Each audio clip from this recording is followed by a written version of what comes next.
কাহানি তুলে ধরতে চাই আপনাদের সম্মুখে। তবে আমার বিপক্ষের শিল্পী যিনি অত্যন্ত জ্ঞানীগুণী, নামটিটা আশুতোষ হালদার মহাশয়, তার কাছে আছে শাস্ত্রের খনি। তো সম্পর্কে কিন্তু তিনি আমার মামা মহাশয়, আমি তার ভাগিনী। তো আমাদের এই সম্পর্ক ছেড়ে দিয়ে কিছুক্ষণের জন্য আপনাদের সম্মুখে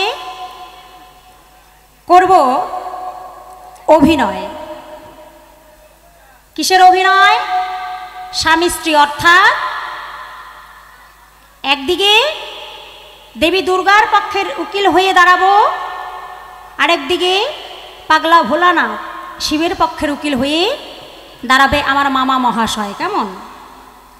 তাই আমরা দুজনে করব দ্বন্দ্ব, কে বা ভালো কে বা মন্দ। আপনারা হাকিম স্বরূপ বসে বসে রায় দিবেন। কেমন? তবে মা, প্রশ্ন করব না, কিছু জিজ্ঞাসা রেখে যাব। কারণ জিজ্ঞাসা করার, প্রশ্ন রাখার সাধ্য আমার এখনো হয় নাই। প্রশ্ন করব না যেহেতু পাগলা ভোলা মহাশয়, তাই না? তাই তেনাকে কিছু জিজ্ঞাসা রেখে যাব। আমার যে সমস্ত কথা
হ্যালো, তাই ভোলানাথের কাছে কিছু জিজ্ঞাসা রেখে যাব। যে সমস্ত কিছু কথা আমার জানা নাই, সেই সমস্ত কথাগুলি আমি জানতে চাই। তাই এবার উনি আসরে আসবে, আমি যা যা জিজ্ঞাসা রেখে যাব তার খাটি খাটি পরিপাটি জবাব যেন পাই, আমি আগে হতেই বলে যাই। কারণ অনেক শিল্পী আছে মা, যা জিজ্ঞাসা রাখবো তার ধারের কাছ দিয়েও কিন্তু যায় না, আছে কিন্তু, তাই না? এমন করলে কিন্তু চলবে না, আজকে কিন্তু ছাড়াছাড়ি নাই। তাই প্রথমে একখানা গল্প দিয়ে যাই। গল্পটা মনে পড়ে গেছে, না বললেই নয়। মিউজিশিয়ান যারা, তারা একটু বাইরে গেছে, তারা তো অনেকক্ষণ ধরে বাজাচ্ছে, তাদের একটু বাইরে যাওয়ার ব্যাপার থাকে, তাই না? তার মধ্যে এই ফাঁকে আমি একখানা গল্প বলে যাই। কেমন? এক গ্রামে এক জমিদার ছিল মা। সেই জমিদারের স্বভাব ছিল কি, সুরাপান করার জন্য প্রতিদিন বাইজি বাড়ি যেত। এখনকার দিনে মানুষ মদ খায়, তাই না?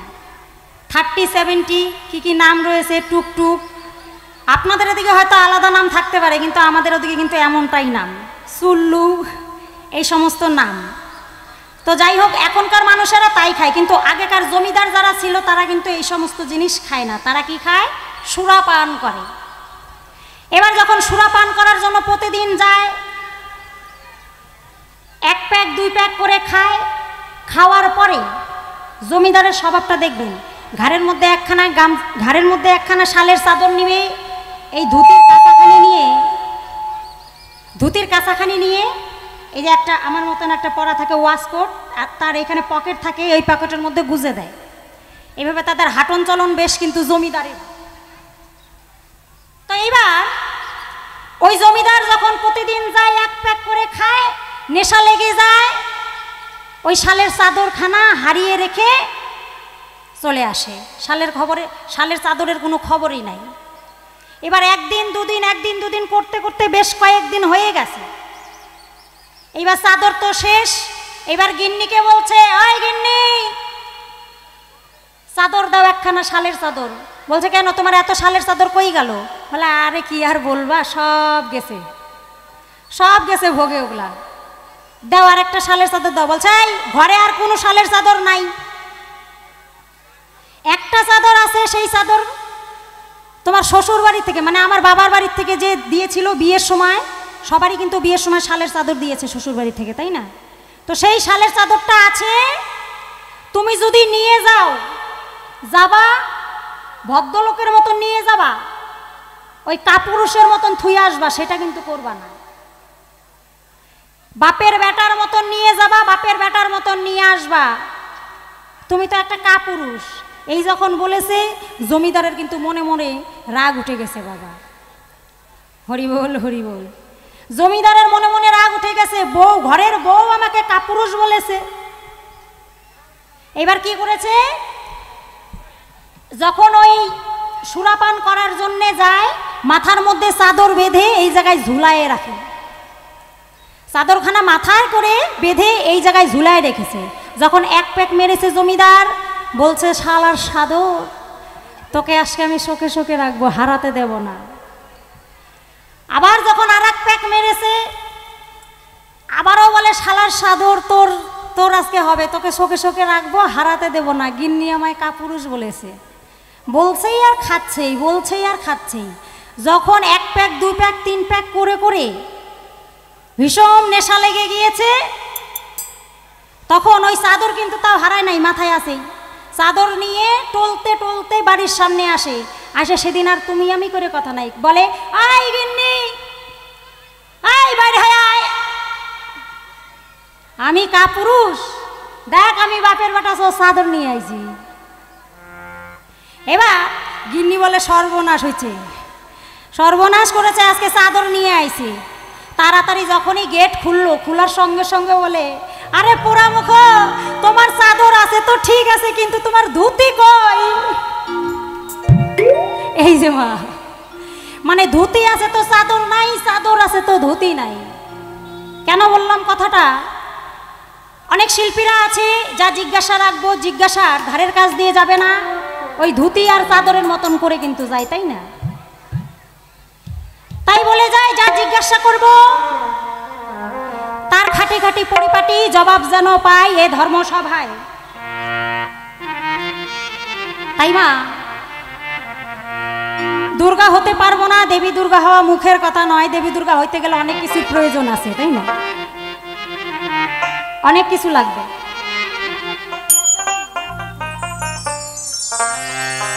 10 হাত লাগবে, আর একটা চোখ লাগবে, আরো অনেক অনেক কিছুর প্রয়োজন আছে। হতে পারবো না, তার মতন হওয়া মুখের কথা নয়। তাই তার পক্ষের উকিল হয়ে কিছু জিজ্ঞাসা করে যাই।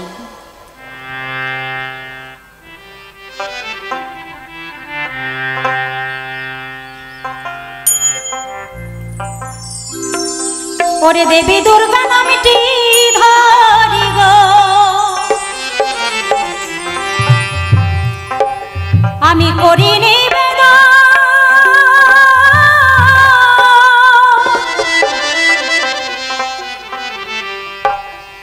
আমার বিপক্ষেতে আছেন যে জন, তিনি হলেন পতি পঞ্চানন গো। দেবী দুর্গা নামটি ধরি গো,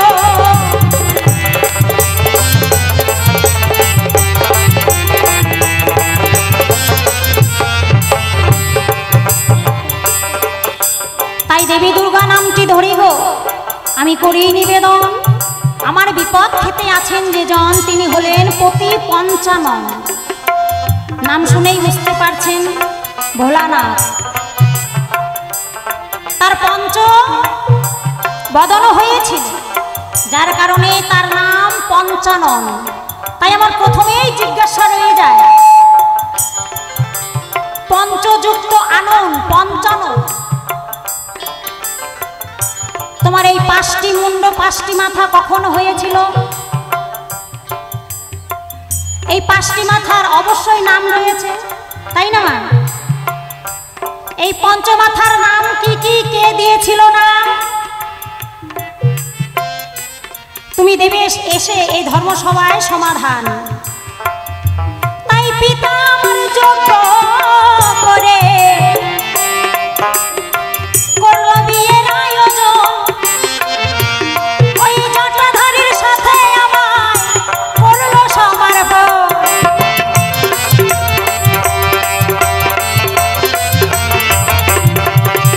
পিতা আমাকে হিমালয় রাজ, মাতা মেনকা, তার কন্যা আমি দেবী দুর্গা, যজ্ঞ করে ধুমধাম করে আমার বিবাহ দিলেন। কার সঙ্গে? এই ভোলানাথের সঙ্গে আমার বিবাহ দিলেন। যখন আমি মনে মনে ভাবলাম এবার আমার বিবাহ হয়েছে, এবার আমি সুখে শান্তিতে ওই ভোলানাথকে দিয়ে আমি সংসার করব মনের মতো। তাই এদিকে ভোলানাথ কি করে, আমায় যখন বিবাহ করে নিয়ে এলো, তাই আমি এ সভাতে জানাই আমার ঘরে রেখে ওই শ্মশানে তেরা।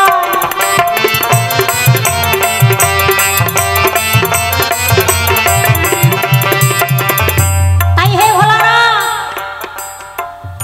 তোমার কাছে আমি জানতে চাই, প্রত্যেকটি মেয়ে, আমার মায়েদের সবারই কিন্তু আশা ছিল, তাই না মা? যখন বিবাহ হয়, বিবাহের পরে সকলে স্বামীর ঘরে যাবে, সুন্দর করে তার সংসারটাকে সাজাবে,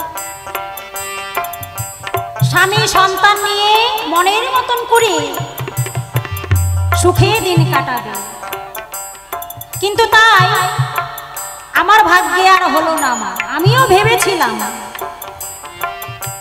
তাই হে ভোলানাথ, আমি তোমারে জানাই, তুমি দেবী দুর্গা কি এমন ভুল পেয়েছিলে, কি এমন ত্রুটি পেয়েছিলে, যার কারণে তুমি সোনার কাশি ত্যায্য করে ওই শ্মশানে থাকো।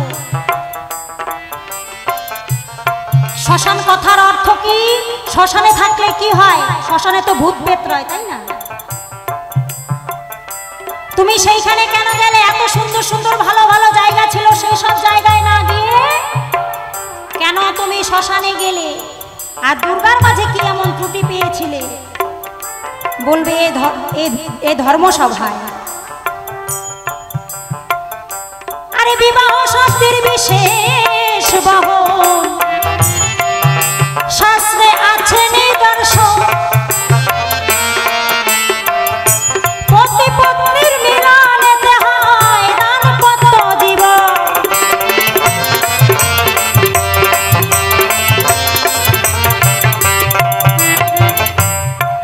তাই বিবাহ শব্দের বিশেষ বহন শাস্ত্রে আছে নিদর্শন, পতি পত্নীর মিলনেতে হয় দাম্পত্য জীবন, তাই না মা? পতি পত্নী যদি দুজনে মিলেমিশে থাকতে পারে তাহলে তাদের দাম্পত্য জীবন সুখের হয়। তাই তুমি সমাজ শিক্ষক হয়ে, তুমি ভোলানাথ হয়ে, 32 কোটি দেবতার মূল দেবতা তুমি, তুমি সমাজকে কেমন শিক্ষা দিলে না? তোমার মনে মনে ভাবো না যে আজকালকার ছেলেপুলেরা বিবাহ করবে, বিয়ে শাদী করবে, ঘরে বউকে রেখে কেরালায় মানে দূর দেশে কোথাও কাজে চলে যাবে? কি এটাও তো হতে পারে। তাহলে তুমি কি শিক্ষা দিয়েছিলে? বলবে সভা মাঝারে। আর তুমি ভাঙ ধতরা গাঁজা কেন খাও? সে কথার জবাব দাও। আর অঙ্গ কেন মাখো ছাই? সে কথার জবাব চাই। না হলে কিন্তু সারাসারি নাই, কেমন? তাই এই তো আমি প্রথমবারে করলাম আয়োজন, কৃপা করে সাধু গুরু বৈষ্ণবে করিবেন গ্রহ।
গান গাই মনে বেদনার গান, দেবী দুর্গার ভূমিকায়, তাই না? মনের মধ্যে দুঃখ জ্বালা যন্ত্রণার কিন্তু কম নেই।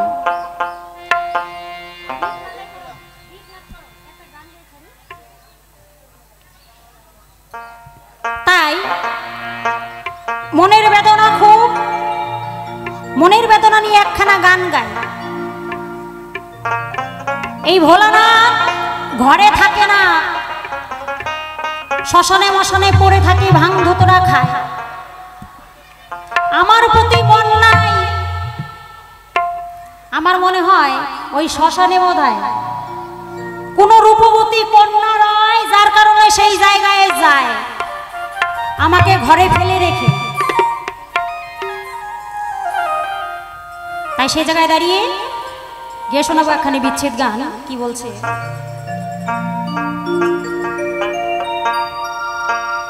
তুমি পেয়েছো এক নতুন সাথী,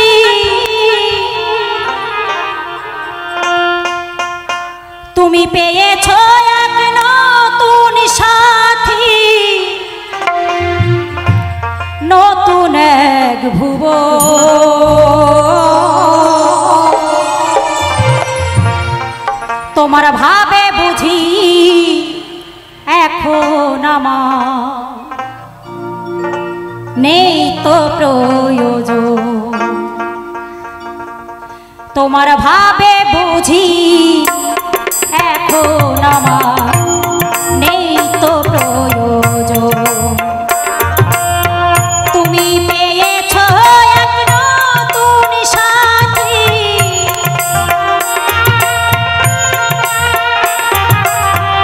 তুমি পেয়েছো এক নতুন সাথী, নতুন এক ভুবন। তোমার ভাবে বুঝি এখন আমার নেই তো প্রয়োজন। তোমার ভাবে বুঝি এখন আমার নেই তো প্রয়োজন।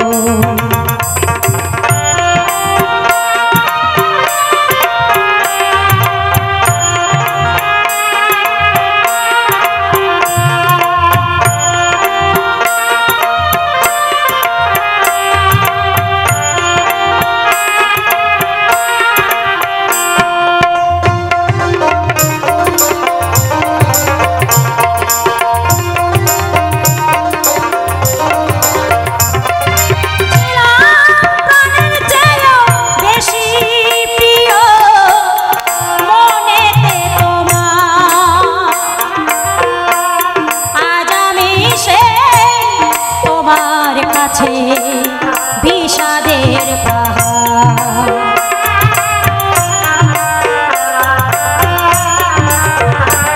ছিলাম প্রাণের চেয়েও বেশি প্রিয়, মনেতে তোমার বন্ধু।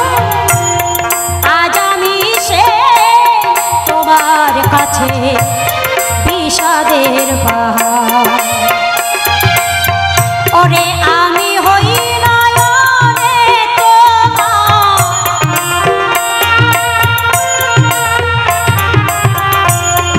আমি হই নয়নে তোমার, অচেনা একজন। ভাবে বুঝি এখন আমার আর নেই তো প্রয়োজন।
তো প্রয়োজন।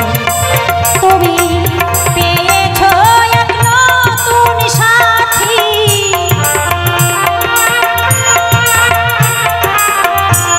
পেয়েছো এক নতুন সাথী, নতুন ভাবে বুঝি এখন আমার আর নেই তো প্রয়োজন। তোমার ভাবে বুঝি এখন আমার আর নেই তো প্রয়োজন। তোমার ভাবে বুঝি এখন আমার আর নেই তো প্রয়োজন। আমার নেই তো প্রয়োজন।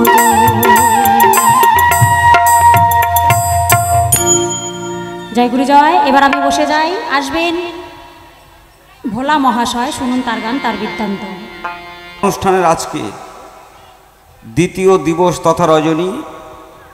উক্ত রজনীতে সকল ভক্তবৃন্দের শ্রীপাদ পদ্মে ভক্তিপূর্ণ প্রণাম জানিয়ে শুরু করব আজকের বাউলের গান। দেখতেই পাচ্ছেন ছেলে মানুষ, চলায় বলায় আমার রাশি রাশি হবে ভুল, আমার সকল ভুলগুলি করে নেবেন আপনাদের শ্রীচরণ পূজার ফুল। সে আশা নিয়ে মঞ্চে দাঁড়িয়েছি। পুত্রকে বিয়ে দেবার পরে নতুন পুত্রবধূ যখন কেউ আনে ঘরে, সেই সংসারের চাবিকাঠিটা ধরে নিতে একটু সময় লেগে যায়। কারো বা 1 বৎসর, কারো 2 বৎসর, কারো 6 মাস, কারো 3 মাস সময় লাগে। কেমন করে? মেয়েটা মনে মনে ভাবে, বাবার বাড়িতে এতদিন ছিলাম, কে কতটা ঝাল খেত, কে কতটা লবণ খেত, এই ফর্মুলাটা কিন্তু তার জানা আছে।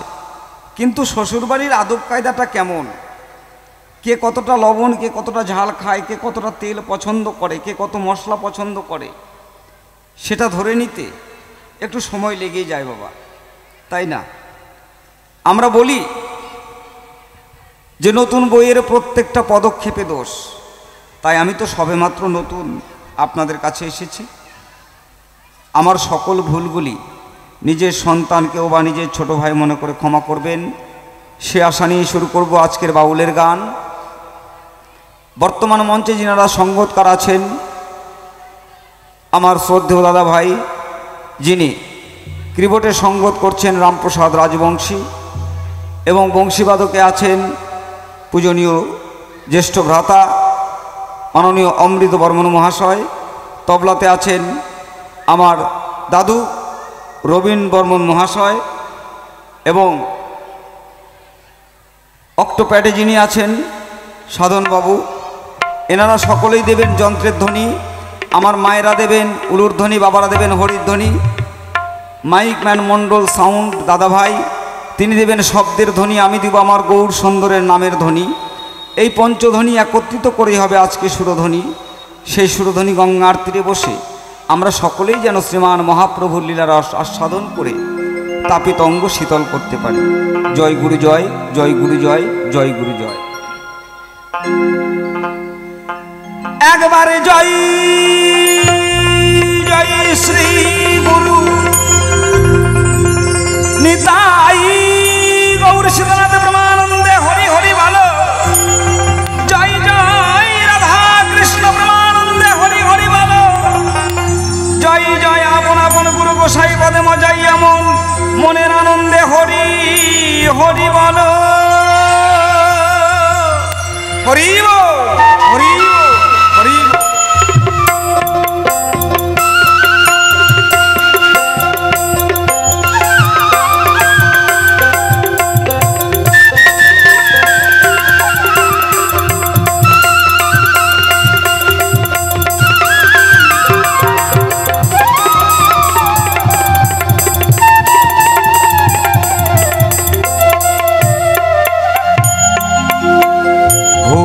করতে বচনং পঙ্গুলং ভয়ত গিরি যতি কৃপাহিতমহম বন্দে পরমানন্দ মাধব।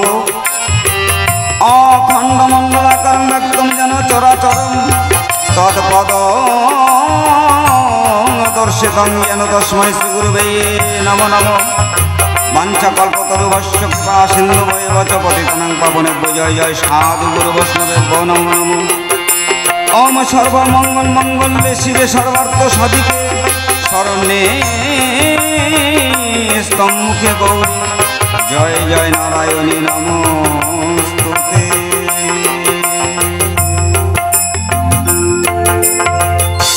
আমি ঝরা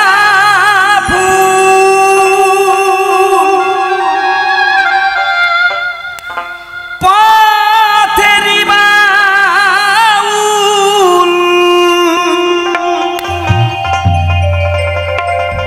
দয়াল তোমার রাতুল চরণে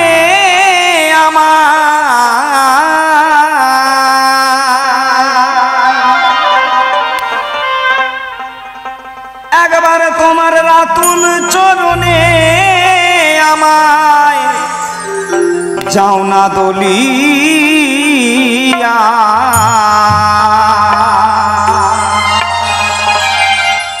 ভবে আমি অভাজন বলিয়া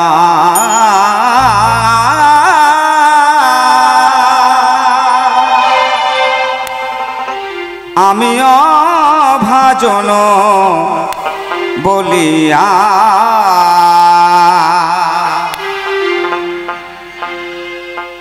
অনন্ত কোটি বিশ্ব ব্রহ্মাণ্ডের মালিক যিনি, তার কৃপা বলে আজকে আমরা সকলেই ধরাতলে এসেছি। দেবেরও দুর্লভ জনম মাগো, দেবেরও দুর্লভ জনম। 84 লক্ষ জনী ভ্রমণ করবার পরে সর্বোত্তম জনম এই মানব রূপে জন্ম ধরে। আজ কৃষ্ণ ভজিবার তরে সংসারে আইন, মিছা মায়ায় বদ্ধ হয়ে বৃক্ষ সম হইল। তাই গাছ, একটি গাছে অনেক পুষ্প ফুটে আছে, ফুলগুলো কাঁদছে আর বলছে, হে ঠাকুর, আমার তো চলার মতো শক্তি নেই, বলার মতো বাক্য নেই। হে মহামহিয়ান, তুমি কৃপা করো, তোমার ভক্ত যখন তোমার মন্দিরে পুজো দিতে যাবে, সে যেন আমায় বৃক্ষ থেকে তুলে নিয়ে গিয়ে তোমার ওই শ্রীচরণে পৌঁছে দেয়। দেখা গেল এক সময় গাছ থেকে ফুলগুলো ঝরে মাটিতে পড়ে কাঁদছে আর গড়াগড়ি যাচ্ছে। হে প্রভু, কোনো ভক্ত এসে তুলে নিয়ে গিয়ে তোমার ওই শ্রীপাদ পদ্মে আমায় পৌঁছে দিল না। তবে এই জন্মে তোমার দর্শন তো পেলাম না। তবে শুনেছি তুমি ভক্ত বৎসল হরি, তুমি বলেছ, হে জীব, এই জগতে সকলই তো আমারই সৃষ্টি, তবে আমার চেয়েও আমার নাম বড়, আমার নামের চেয়েও আমার ভক্ত বড়। তাইতে যদি কণ্ঠ ফোটে মম ভক্ত অঙ্গেতে, শেল সম ব্যথা লাগে মম বক্ষেতে। আমি সকল কিছু সইতে পারি, কিন্তু ভক্তের দুঃখ, ভক্তের নয়নের জল আমি সইতে পারি না। হে প্রভু, তাই যদি হবে তবে তুমি কৃপা করো, ওই যখন তোমার ভক্ত তোমায় পুজো দেবার জন্য মন্দিরে যাবে, সে যেন আমার বক্ষের উপর দিয়ে বিচরণ করে চলে যায়। নাইবা পেলাম তোমার শ্রীচরণ, তবু তো এই জন্মে আমার ভক্ত সঙ্গটা হলো। এই লীলাটাকে কেন্দ্র করে গান লিখলেন কি শুনুন। জয় গুরু। আমি ঝরা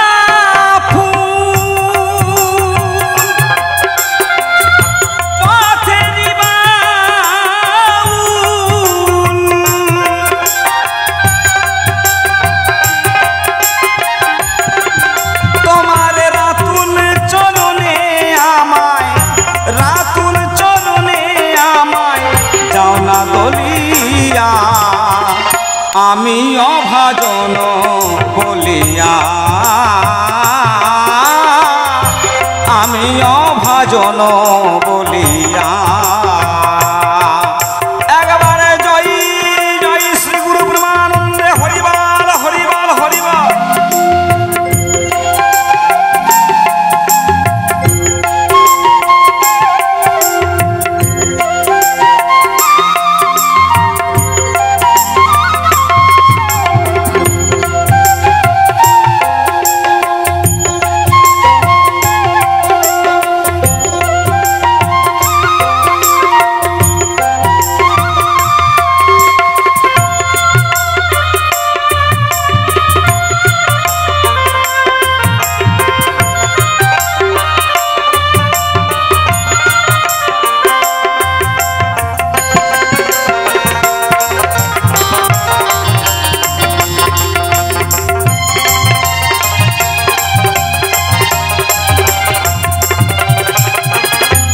তোমারই সৃষ্টি এই বিশ্ব বাগিচায় ফুটেছিলাম আমি কত নাই আশা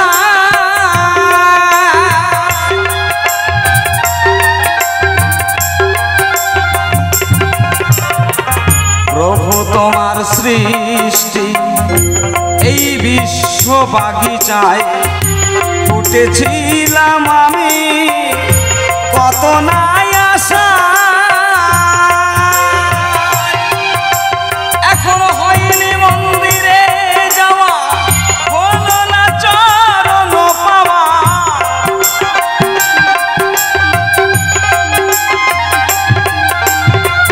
আবার হলো না মন্দিরে যাওয়া হলো না চরণ পাওয়া তবু তোমার পথ চাওয়া তবু তোমার পথ চাওয়া বিরহে জ্বলিয়া আমি অভাজন বলিয়া আমি অভাজন বলিয়া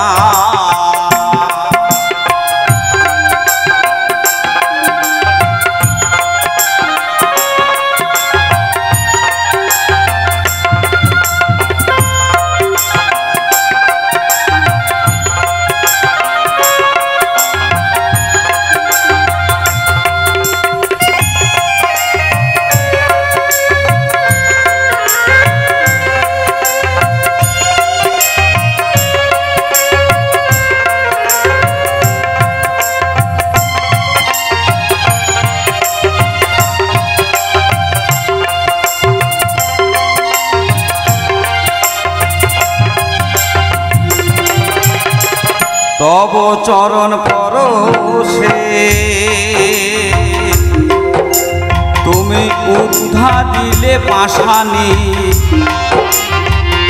মাধবের কাঠের তরি আবার সোনা হলো জানি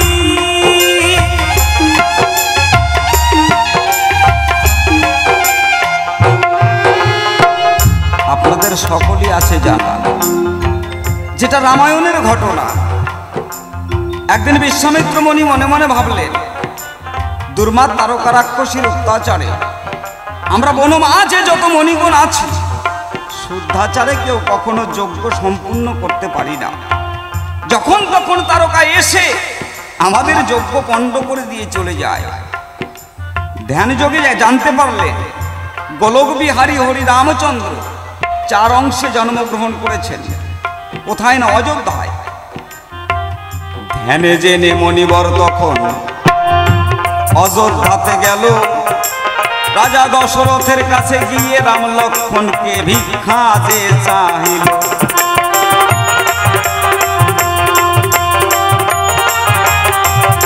হে রাজা তোমার ঘরে রাম লক্ষ্মণ ভরত শত্রুঘ্ন 4টি সন্তান জন্মগ্রহণ করেছে তাই তো এসেছি তোমার কাছে তুমি আমার কথা লবে ওই রাম লক্ষ্মণকে সুসজ্জিত করে আমার পরে অর্পণ করে দেবে আমি আমার আশ্রমে নিয়ে যেতে চাই মনির কথায় দশরথ তখন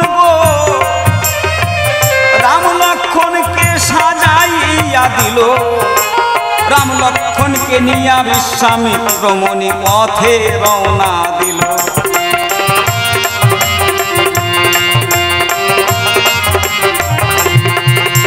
এখন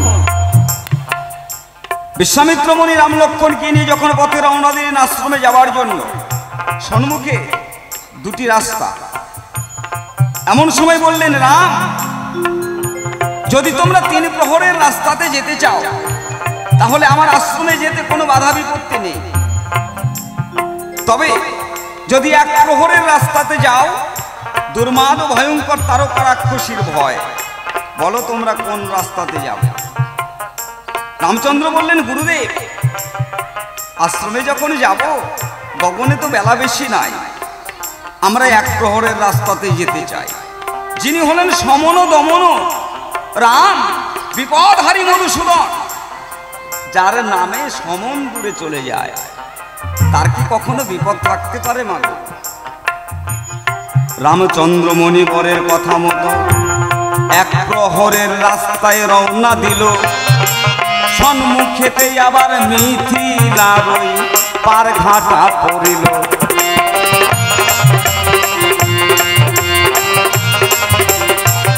মিথিলার পার ঘাটায় কি? বিশ্বামিত্র মুনি বললেন, রামচন্দ্র, এই যে নদীর তীরে একটা পাষাণী মূর্তি দেখতে পাচ্ছ, এই পাষাণটাতে একটু চরণ স্পর্শ করো। রামচন্দ্র বললেন, গুরুদেব, অপরাধ ক্ষমা করবেন, হয়তো কোনো ব্রাহ্মণ পত্নী, আমি যদি তাকে চরণ স্পর্শ করি সূর্য বংশের বংশধর হয়ে মহাপাপে আমি লুপ্ত হয়ে যাব। আমি করি বর্ণনা গুরুদেব, হেন মর্মবিদারক কার্য আমি করতে পারবো না। বিশ্বামিত্র মুনি ভাবলেন, সর্বনাশ, আজকে যদি গৌতম মুনির স্ত্রী অহল্যা উদ্ধার না হয় তাহলে বাল্মীকি মহর্ষির লেখা রামায়ণ মিথ্যা হয়ে যাবে। রাম জন্মের ৬০,০০০ বছর আগে রামায়ণ লিপিবদ্ধ হয়েছে, সকলে মিথ্যা হয়ে যাবে। বেশ তো রামচন্দ্র, তাহলে একটি কাজ করো, কি? দুহাত তুলে তোমরা দু ভাই একটু নৃত্য করো, তাই আমি আনন্দে একটু দর্শন করি। শোনো রাম দয়াময়, হরিবল হরিবল হরিবল।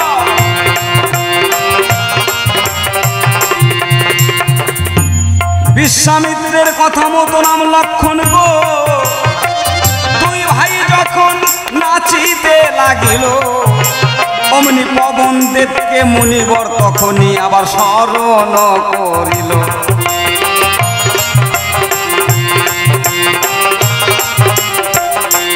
বিশ্বামিত্র মুনি পবন দেবকে স্মরণ করবার সঙ্গে সঙ্গে পবন এসে যখন প্রবল বেগে বাতাস দিচ্ছে, ভগবান শ্রী রামচন্দ্রের পদরেণুর পরশ লেগে পাথরের মূর্তিটা মানবী হয়ে প্রণতি জানিয়ে চলে যাচ্ছে। দেখতে পেলেন কে? ঘাটের মাধব। ঘাটের মাধব দেখে ভাবলেন, সর্বনাশ, কালো বালকের চরণের পরশ লেগে এই এতদিনের পাথরের মূর্তি মানবী হয়ে চলে গেল। না জানি আমার তরিতে যদি বিচরণ করে আমার নৌকাটা যদি মানুষ হয়ে যায়, আমার কি গতি হবে? এই ভাবি আমার ঘাটের মাধব তখন গো নৌকা খানা ওই বড় পারে নিল। এবার নলখাগড়ার ভিতরে নৌকা ঢুকিয়ে দিয়ে মাধব ঘুমাইয়া পড়িল।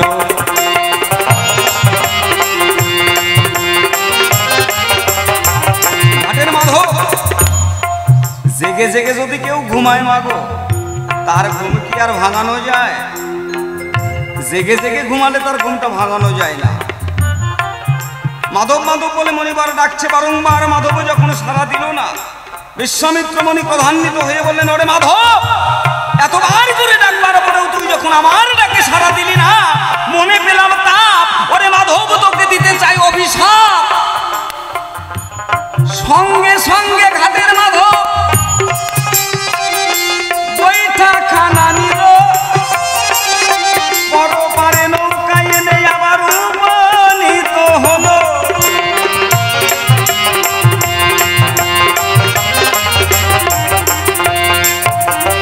মণিবর, আমি পার করতে পারি, তবে একটি শর্ত আছে। বিশ্বামিত্র মুনি বললেন, বলো কি শর্ত?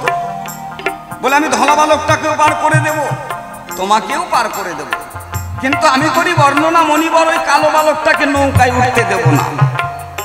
যার চরণ গুলে পাষাণ মানব হয়, আমি নয়নে দেখলাম তাই, সে যদি নৌকা পরশ করে মণিবর, বলো আমার কি হবে উপায়?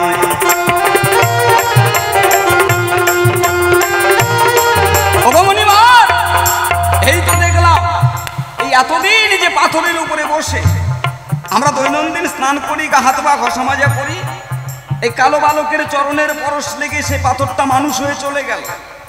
এখন আমার নৌকাটা যদি কালো বালকের পরশ লেগে মানুষ হয়ে যায়, বলো না মণিবর, আমার কি গতি হবে? আমি তো দিনহীন কাঙাল, আমি এবারের যাত্রীকে পরপারে পৌঁছে দেই, যাহা অর্থ উপার্জন করি তাই দিয়ে আমি জীবিকা নির্বাহ করি। বিশ্বামিত্র মুনি বললেন, মাধব রে, তোকে কালো বালককেও পার করতে হবে। মাধব বললেন, বেশ, তো যদি তাই করতে হয় তবে নৌকায় চড়বে কালো বালক, তাতে কোনো বাধা নাই, তার চরণটা যেন নৌকার সঙ্গে স্পর্শ না করে। মাধবের কথা মতো রামচন্দ্র তখন নৌকাতে বসিল। এবার ভগবানের চরণ যুগল নৌকার বাহির জলে দুলিতে লাগিল।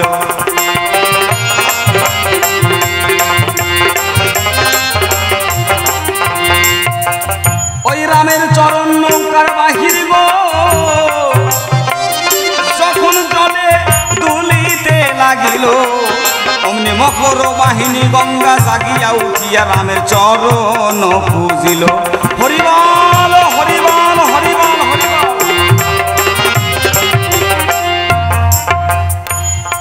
মা গঙ্গা ভগবানকে পেয়ে, যিনি হলেন বিশ্বের মালিক, ভগবান রামচন্দ্রের চরণ যুগল পেয়ে আজ উথলিত হচ্ছে।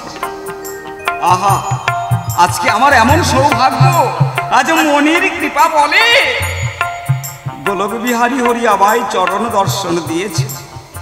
তাই মকরের রূপ ধারণ করে, একটা কুম্ভীরের রূপ ধারণ করে মা গঙ্গা ভগবান শ্রী রামচন্দ্রের পদযুগল সেবা করছে। আজ কি করে মাগো জানো? দুই নয়ন জলে চরণ যুগল ধৌত করলো, তাই মা গঙ্গার আনন্দে ধরে না সদাই বদনে করে হাই রে হাই। জয় জয় মা গঙ্গা মৃতে হরিবল হরিবল হরিবল। ঘাটের মাধব দেখতে পেলেন একটা কুমির এসে কালো বালকের চরণে মুখ লাগিয়ে আছে। ও মা, এই নয়নটা তো সবার হয় না মা। যে ভাগ্যবান ভাগ্যবতীর গুরু কৃপা হয়, একমাত্র গুরু কৃপা বলেই এটা দর্শন করা সম্ভব, নইলে নয়। মাধব দেখতে পেলেন একটা কুমির এসে কালো বালকের চরণে মুখ লাগিয়ে আছে। এখন যদি কালো বালককে খেয়ে ফেলে তাহলে আমি তো ফেরার আসামি হয়ে যাব। সঙ্গে সঙ্গে বললেন, এই কালো বালক, তোমার চরণ দুটো একটু উঁচুতে উঠাও। মনে আছে ভাবো, আমার নৌকার মধ্যে সেউতি আছে, সেউতিতে তোমার চরণটাই আগে ধৌত করে নেব। কারণ যত দোষ তোমার ওই চরণের, এবার চরণটাই যদি ধুয়ে পরিষ্কার করে নেই তাহলে হয়তো দোষটা নির্মূল হতে পারে। এই বলিয়া রামের চরণ যখন ধৌত করলো, তাই চরণামৃত নিয়ে মাধব পাটনি মহা চিন্তায় পড়ে যায়।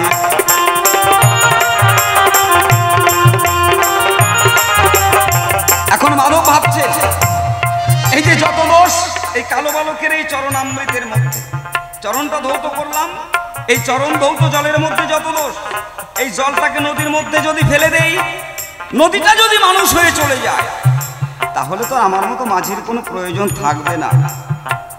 অতএব মনে আছে ভাবো, এই চরণামৃত নিজেই আমি পান করে নেব। ভক্তিপূর্ণ ভাবে ঘাটের মাধব চরণামৃত পান করিল, তাই বিশ্বামিত্র মুনি সচক্ষে দশা দেখতে পেল ভাই।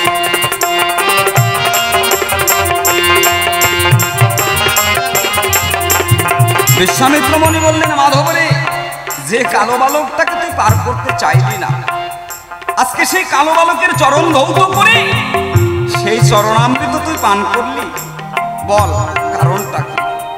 মাধব বললেন, মনিবর, আমি তো দিনহীন কাঙাল, আমার মতো দরিদ্র আর তো কেউ নেই, তাই আমি চরণামৃত পান করেছি। যদি আমার মধ্যে আর একটি মাধব তৈরি হয়ে যায়, দুই মাধব মিলে আমি ভবপারা পার করে দেব। বাহ বারে মাধব, তোর জনম ধন্য হয়ে গেল। যাকে যোগী পাই না যোগ সাধনে, মনি পাই না ধ্যানে, আজকে সেই গোলকের ধন অমূল্য রতন কিছু পেয়েছিস। ওরে মাধব, তোর জনম ধন্য হয়ে গেছে, পাটনি জন্ম। নামার সময় বিশ্বামিত্র মুনি রামকে ডেকে ডেকে কয়, পার করিলে পারের করি দিতে হয়, শোনো রাম বলি যে তোমায়।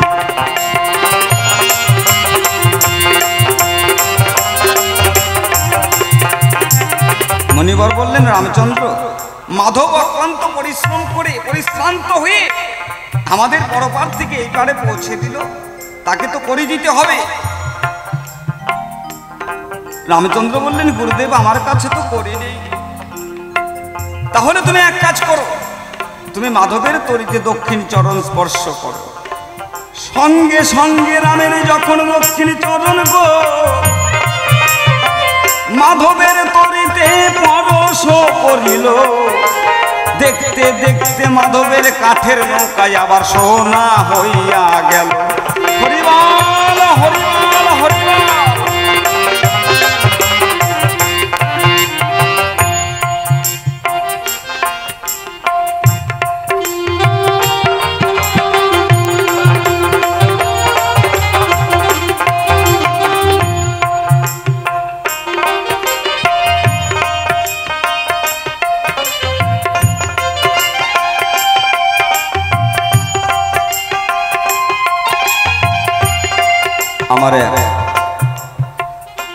আমার এক বাবা পিতৃতুল্য যিনি, জানি না কি তার ভালো লেগেছে, তাই 100 টাকা দিয়ে আমি আশীর্বাদ করেছেন ওনার মনস্কামনা যেন গোবিন্দ পূর্ণ করেন।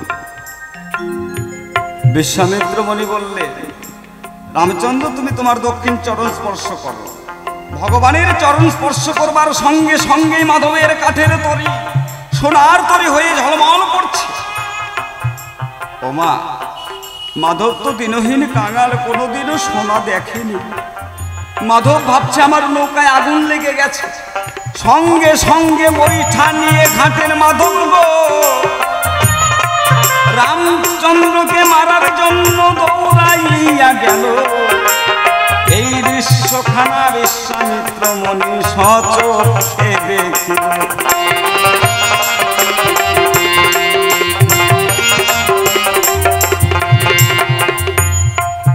এই দেখুন, ভক্ত হয়ে ভগবানকে মারতে যাচ্ছে। ওমা,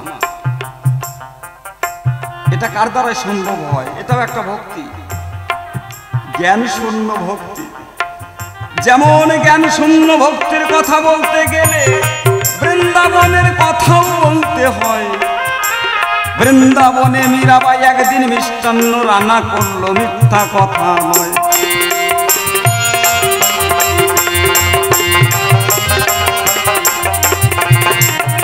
গিরিধারীকে সেবা দেবার জন্য, গিরিধারীকে সেবা দেবার জন্য মীরাবাই মিষ্টান্ন রান্না করছে। উনুনের উপরে দুধটা দিয়ে বসিয়ে দিয়ে হাড়ির মধ্যে দুধ দিয়ে এদিকে আটিসরের ডাল ভেঙে দাঁতন করছে। রূপ গোস্বামী দেখতে পেলে মীরার দুধটা উঠলে উঠে পড়ে যাচ্ছে। রূপ গোস্বামী ডেকে বললেন, মীরা, তোর বুঝি আর গিরিধারীর সেবা হলো না রে? একবারে চেয়ে দেখ, তোর এই যে মনের আশা বুঝি আজকের বিফলেই গেল। তোর দুধ যে পড়ে যাচ্ছে বুঝি আজকে আর গিরিধারীর ভোগ তোর হবে না। সঙ্গে সঙ্গে মীরা গিয়ে যে আটেশ্বরের ডালটা দিয়ে দাঁত মারছিল সেই ডালটা দিয়ে নাড়া দিলে। রূপ গোস্বামী বললেন, মীরা, এই উচ্ছিষ্ট তুই গিরিধারীকে সেবা দিবি? ওরে মীরা, এই উচ্ছিষ্ট তুই গিরিধারীকে সেবা দিবি?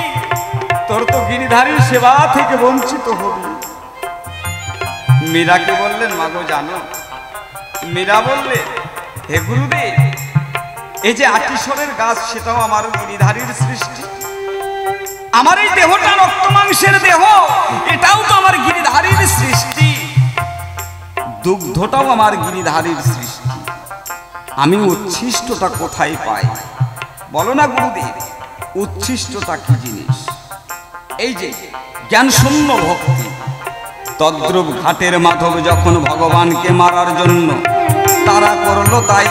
এই দেখিয়া বিশ্বামিত্র মুনি আবার ডাকে ঘনের ঘন হাই।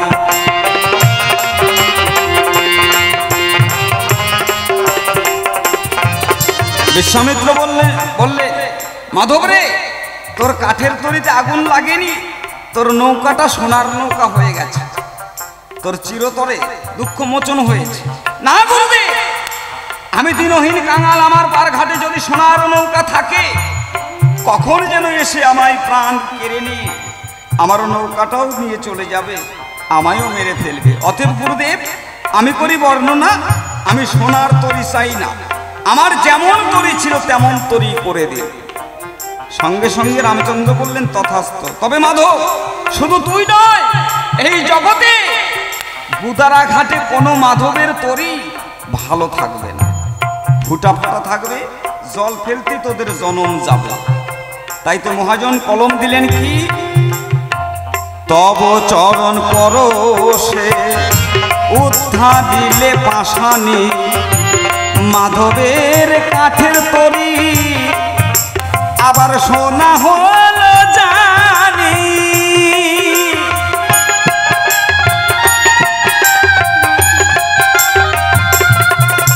ওই বৃন্দাবনে চরণ পাহাড় নিদর্শনে আছে তাহার,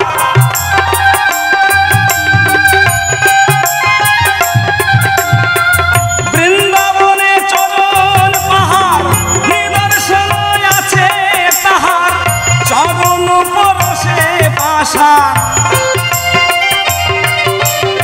তব চরণ পরশে পাষাণ গেল বলিয়া, আমি অভাজন বলিয়া,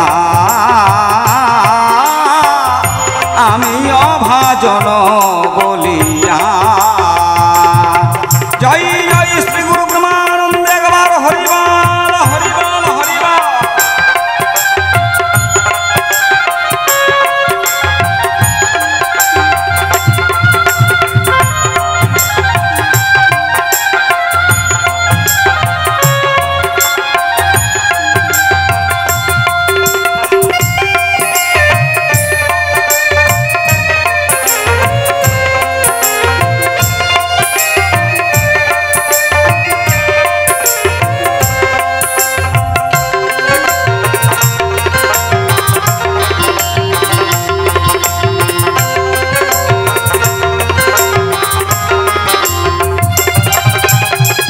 সাধন ভজন হলো না মোর জীবনে, তবু শত কামনা আজও জাগে আমার মনে।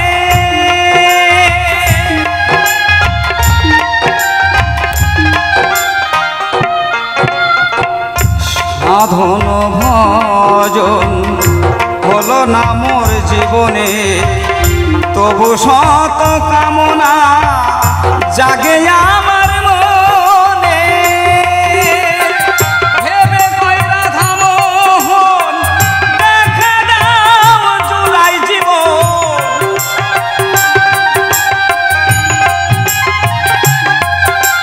একবার ভেবে কইরা ধামোহন দেখা দাও জুলাই জীবন। ওই বুঝি এলো সময়,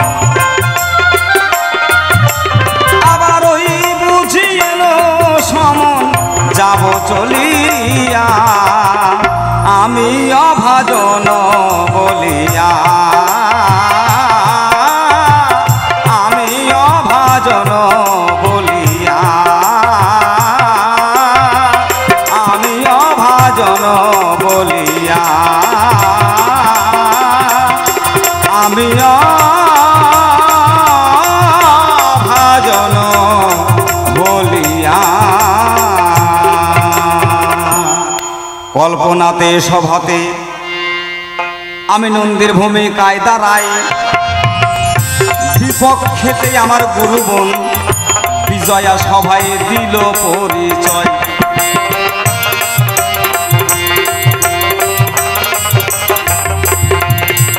যেমন বৃন্দাবনের সুকার সারি ছিল গো, তারা রাধা কৃষ্ণ প্রিয়সী যে হয়, কৃষ্ণের গুণগান করে মিথ্যা কথা নয়। তদ্রূপ সত্যযুগে আগুম নিগম জীব সৃষ্টি একমাত্র হর পার্বতীর মধ্যে আলোচনা হয় আগম নিগম কথা। এটা ব্রহ্মবৈবর্ত পুরাণের কথা, আমার মুখের কথা নয় বাবা। তাহলে একজন নন্দী একজন বিজয়া, আমার বিপক্ষের ভাবক যিনি দুর্গার ভূমিকাটা নিয়েছেন তিনি, একবার কয় আমি দুর্গা, আবার কয় দুর্গার পক্ষের ভূমিকা নিয়ে উকিল হয়ে দু চারটা কথা বলতে চায়।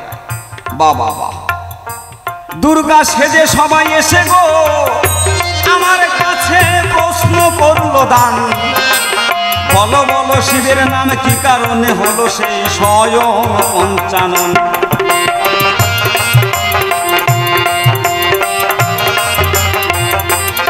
বিজয়া দেবাদিদেব মহাদেব ৩৩ কোটি দেবতার মধ্যে সর্বশ্রেষ্ঠ উপাধি পেলেন। কারণটা কি জানো? যখন দেবতা এবং অসুরের মধ্যে তাণ্ডব যুদ্ধ শুরু হয়ে যায়, অমৃতের আশায় যখন ক্ষীরোদ সাগর মন্থন করা হয়, সেই ক্ষীরোদ সাগর মন্থন করেছিল মন্দার পর্বতকে দণ্ড করে, বাসকি নাককে বেষ্টিত করে পেঁচিয়ে মন্থন করে অমৃত ওঠানো হলো। অমৃত কি ছিল বাবারা? আপনারা দীর্ঘদিন ধরে এখানে বাউল গান শুনছেন, বড় বড় শিল্পী এসে গান আপনাদের শ্রবণ করিয়েছেন। আচ্ছা বলুন দেখি, অমৃত কি থাকে? কথাটাকে এবার বাইরে না গিয়ে ভিতরে নিয়ে আসুন। কোনো বাবার যদি মাথা ফাটানো হয়, এক ফোঁটা কি পাওয়া যাবে বাবা? হ্যাঁ, অমৃত থাকে না, অমৃত তৈরি হয়। এই যে রক্ত মাংসে করা জীব, এই জীব যখন শিব হয়, অর্ধচন্দ্র উদিত হয়। অর্ধচন্দ্র উদিত হলে পরেই শিব বলে তারে, তখনই অমৃত তৈরি হয়। তাহলে এই অমৃত নিয়ে একটা গন্ডগোল হয়েছিল, সকলের আছে জানা, বেশি করতে চায় না আলোচনা। পুনরায় দেবাদিদেব মহাদেব যখন অমৃতের আশায় মন্থন করিল, সেখানে সুধার বদলে গরল কিন্তু সাগরে উঠিয়া আসিল।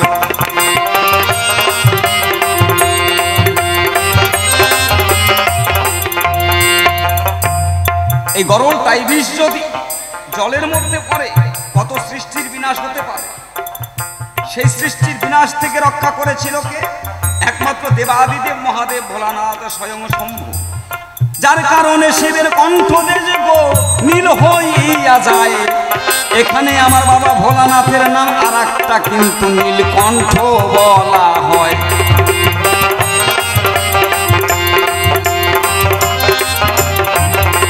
তাহলে আমার বাবার অপার মহিমা, যার গুণের কোনো তুলনা হয় না। তাই এসো আমরা দুজন মিলে বাবার গুণগান গাই।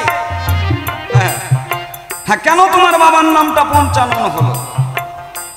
শক্তি হইল ললাটেতে, চন্দ্র সূর্য নয়নেতে, আকাশ হইল মন হইতে, নিঃশ্বাসে পবনে যার। তাহলে নিরঞ্জনের ইচ্ছা বলে সকল কিছু সৃষ্টি হয়েছে ধরা তলে। শক্তি জন্মগ্রহণের পরে চলে গেলেন কোথায়? ব্রহ্মার কাছে। ব্রহ্মাকে গিয়ে বললেন, হে ব্রহ্মা, তুমি আমায় স্বীকৃতি দাও, ভার্যা রূপে তুমি আমায় গ্রহণ করো। ব্রহ্মা বললেন, মা গো, তুমি না আমার জননী, জননী হয়ে কখনো সন্তানের কাছে প্রেম নিবেদন করতে পারো কি? এটা হয় মা গো, আমার দ্বারাই সম্ভব নয়। এই শুনিয়া স্বয়ং শক্তি তখন বিষ্ণুর কাছে গেল। বিষ্ণুদেব তখন করজোড়ে দুর্গাকে প্রণতি জানালো।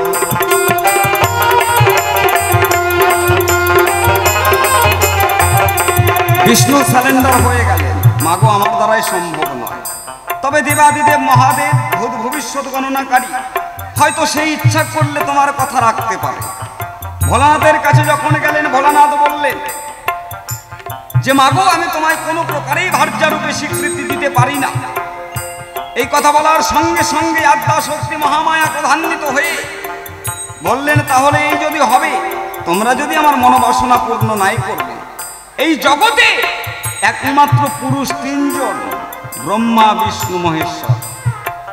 তোমাদের মধ্যে কেউ যদি আমায় ভার্যারূপে গ্রহণ না করো, মনে পেলাম তা তোমাদের দিতে চাই অভিশাপ।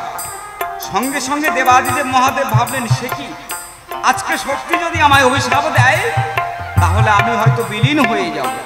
মাগো ঠিক আছে, তবে এই জন্মে নয়, 108 জন্ম যদি তুমি নিতে পারো, তাই তবে 108 জন্মের পরে ভার্যা রূপে তুমি মর্যাদা পাবে। হাই হরিবল হরিবল হরিবল।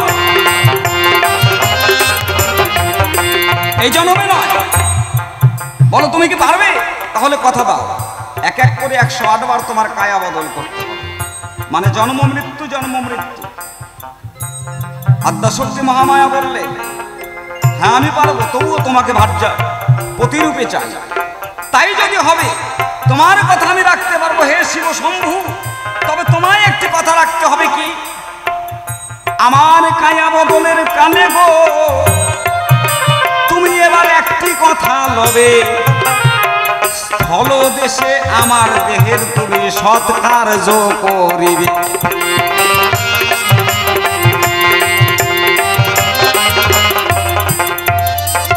বলো না, আমি তোমার কথা মতো আমি কায়া বদল করবো, জন্ম মৃত্যু নিব, কিন্তু আমার দেহটাকে তুমি যে দাহ করবে একটা স্থলে, শুকনো জায়গায়, জলের মধ্যে হবে না। তখন এই বিশ্ব ব্রহ্মাণ্ডটাই জলাময়, নিরাকারে নিরাকৃতি না ছিল কোনো আকৃতি। দেবাদিদেব মহাদেব বললেন তাই হবে। এক এক করে শক্তি যখন গো আবার কায়া বদল করে, শক্তির দেহটা দাহ করলো ভোলা মহেশ্বর উরুর উপরে। হরিবল হরিবল হরিবল।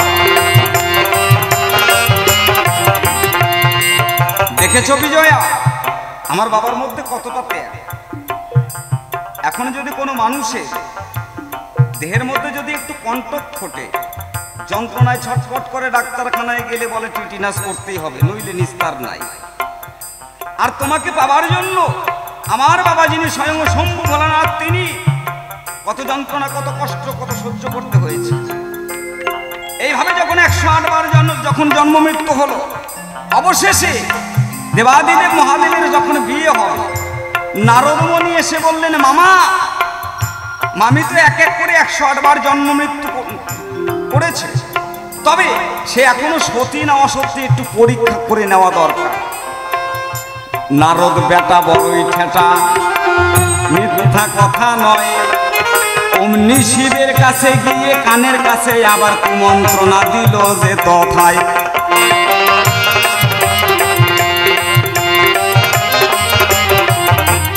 সতীত্বের পরীক্ষা কেমন করে?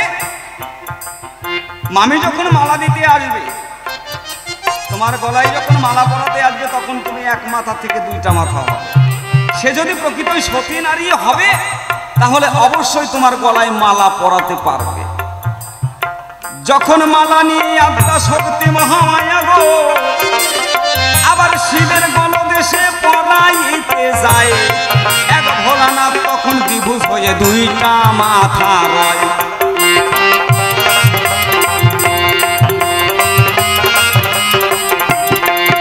ভোলানাথ 2টা মাথা যখন হয়ে গেল, আদ্যাশক্তি মহামায়া আল্লাহ আদিনী শক্তি বলে চতুর্ভুজ মূরতি ধরে 4টি বাহু নিয়ে যখন মাল্যদান করতে যায়, সঙ্গে সঙ্গে ভোলানাথ ত্রিভুজ মূরতি হয়, মানে 3টা মাথা। দেবী তখন সর হাত নিয়ে 6খানা হাত নিয়ে যখন মালা পরাতে গেল, সঙ্গে সঙ্গে ভোলানাথের 4টি মাথা হলো। দেবী তখন অষ্টভুজ হয়ে 8টি হাত দিয়ে মালা পরাতে যায়। ভোলানাথ পঞ্চানন হলো, 5টা মাথা তৈরি করলো। সঙ্গে সঙ্গে 10 ভুজা রূপ ধরিয়া গো আদ্যাশক্তি মাল্য করলো দান। সেইখান থেকে আমার বাবার নাম কিন্তু হলো পঞ্চানন।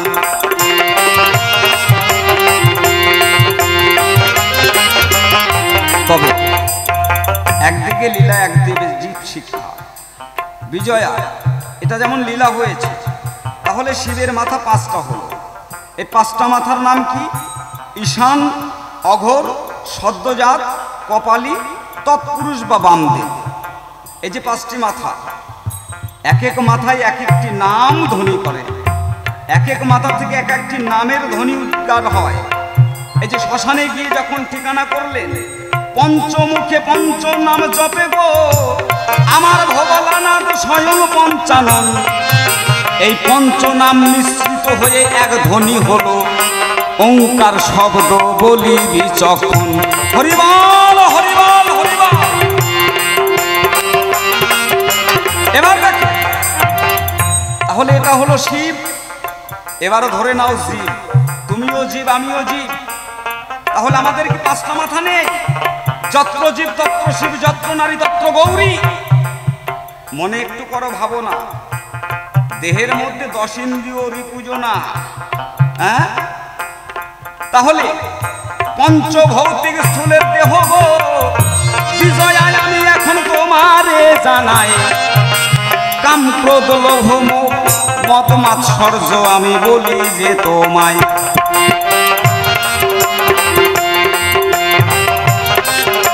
এদেরকে একত্রিত করো।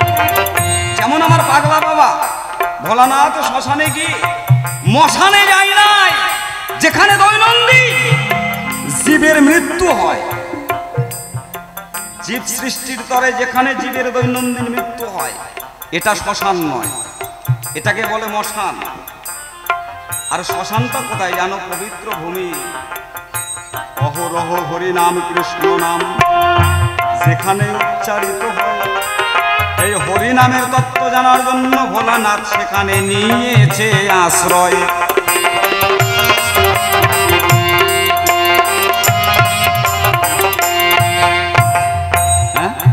এবার বলেছ তোমার বাবা ভোলানাথ না ভাঙ ধুতুরা খায়, ওই হিমালয়ের পাদদেশে গো উদয়গিরি নামে একটি পর্বত ছিল, সেই পর্বতের গুহবরে উদয়নাগ নামে একটা বিষধর সর্প ছিল।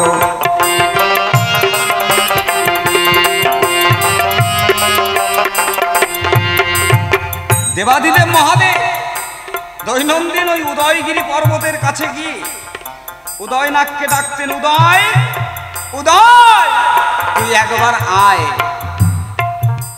উদয় যখন ভোলানাথের কথা শুনে ছুটে আসত, দেবাদিদেব মহাদেব তার জিহ্বার উপরে দিলে উদয়নাগ এসে তার জিহ্বার উপরে ছবল দিত। এই বিষের জ্বালা প্রখর নেশা বলে তোমার ঠাই, দৈনন্দিন আমার পাগলা ভোলা বাবা উদয়নাগের কাছে সবল খেতে যায়।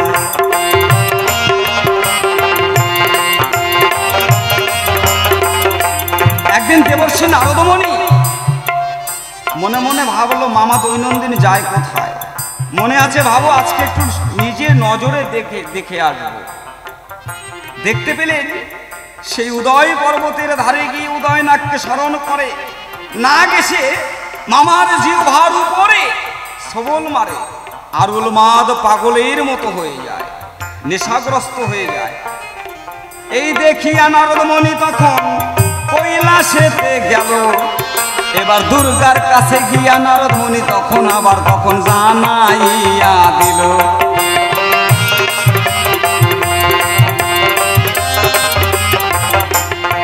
দুর্গাকে বললেন, মা এই যে দৈনন্দিন পাগলা বাবা কোথায় যায় জানো? ওই উদয়নাগের সবল খায়, কোন দিন যেন মামা হয়তো বিষের তাপে মারাই যাবে। এই শুনিয়া পরের দিন আবার আদ্যা শক্তি যখন উদয়নাগের কাছে পৌঁছাইল, তাই এবার উদয় উদয় বলে যখন ডাক দিল উদয় উপনীত হয়।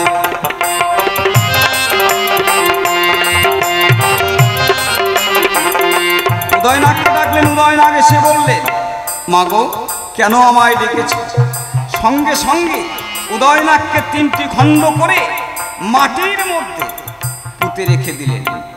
চলে গেলেন দেবী দুর্গা। কিছুক্ষণ পরে যখন ভোলানাথ এলো, উদয় উদয় করে ডাকছে, উদয় কাঁদছে নয়ন জলে বক্ষ ভাসিয়ে দিয়ে মাটির নিচে থেকে, হে প্রভু আর আমি তোমার সেবায় লাগতে পারলাম না। স্বয়ং যিনি মা জগৎ জননী আমায় এসে আজকে বধ করেছে, আমায় মেরে ফেলেছে। দেবাদিদেব মহাদেব বললেন, সে কি? তাহলে উদয় তুমি দুঃখ করো না, আমি তোমায় আশীর্বাদ করি দান। তোমার মস্তকের ভাগ দিয়ে দেখো ধুতুরার জন্ম হবে, মাঝখানের অংশ দিয়ে আবার দেখো গাজার বৃক্ষ হবে।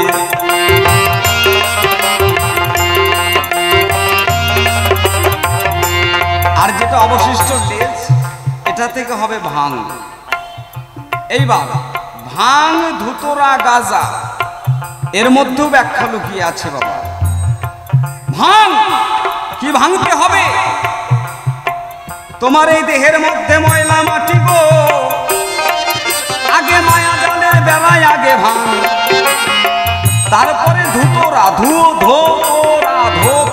ধুতুরা, ধুতে হবে কালিমা রাশি। যাহা কিছু তোমার মনের মধ্যে কালিমা রাশি দেহের মধ্যে আছে সকল কিছু ধৌত করে গাজা, গাজাকে উল্টিয়ে দিন হবে কি জাগা, জাগা। কুলকুণ্ডলিনীকে জাগাতে হবে। বিজয়া তোমারে জানাই, এই তো আমি সংক্ষেপেতে দিলাম ধুত্রার ভাঙ গাজার পরিচয়, এই না সভায়।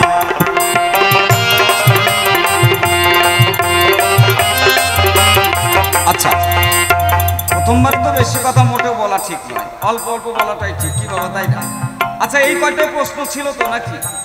তবে বলে গেছে আমার বিপক্ষের শিল্পী আমি প্রশ্ন করব না, জিজ্ঞাসা করব। হ্যাঁ, তো প্রশ্নটা কাকে কয় আর জিজ্ঞাসাই বা কাকে কয়? আবার কয় কি না আমি দুর্গা, দুর্গার উকিল। আবার কখনো কয় যে আমি দুর্গা। ব্যাপারটা কেমন হলো এখন বসে শুনুন ভক্তদল। ঘটনাটা কি? মানে এখন শিষ্য বাড়িতে একটা গাভী ছিল, সেই গাভীটা যখন বাচ্চা দিল, একটা ছেলে বাছুর হলো। বাবা আপনাদের দিকে কি বলে? আরিয়া, আরিয়া বাছুর, আরিয়া বাছুর হলো। এখন এই কথা যখন গুরুদেব জানতে পারলো, এর মধ্যে শিষ্য ফোন করে বলল গুরুদেবকে, গুরুদেব অনেক দিন আপনি তো আমার কুটিরে আসেন না, অতএব একটু আসুন, বাড়িতে গাভীটা নেমেছে, একটু দুগ্ধ হচ্ছে, এখন দুধ হচ্ছে, আপনি আসবেন, একটু ভালো মন্দ 2-4 দিন সেবা টেবা করবেন। এই বলবার পরে গুরুদেব যখন 4-5 দিন পরে রওনা দিল, মনে মনে ভাবলো শিষ্য যখন এত করে বলছে 2-1 দিনের জন্য ঘুরে আসি।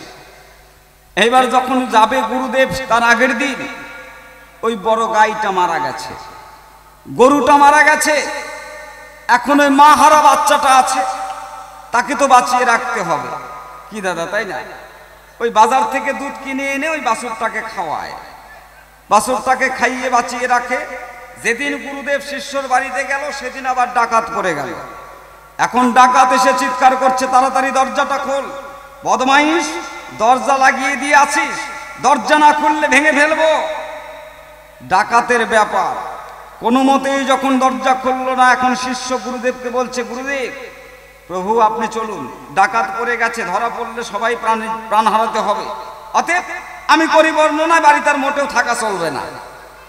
এই কথা বলার পরে গুরুদেব বলছে, বাবা আমি বয়স্ক মানুষ, কোথাও যাব না বাবা, অনেক দূর রাস্তা হেঁটে এসেছি, তোমরা যাবে যাও। শিষ্য তো চলে গেল, এখন গুরুদেব একাই বাড়ির মধ্যে রইল। এদিকে ডাকাতেরা চিৎকার করছে, মরণের ভয় কার নাই? মরণের ভয়ে এখন গুরুদেব ওই গোয়াল ঘরের মধ্যে ঢুকে পালিয়েছে।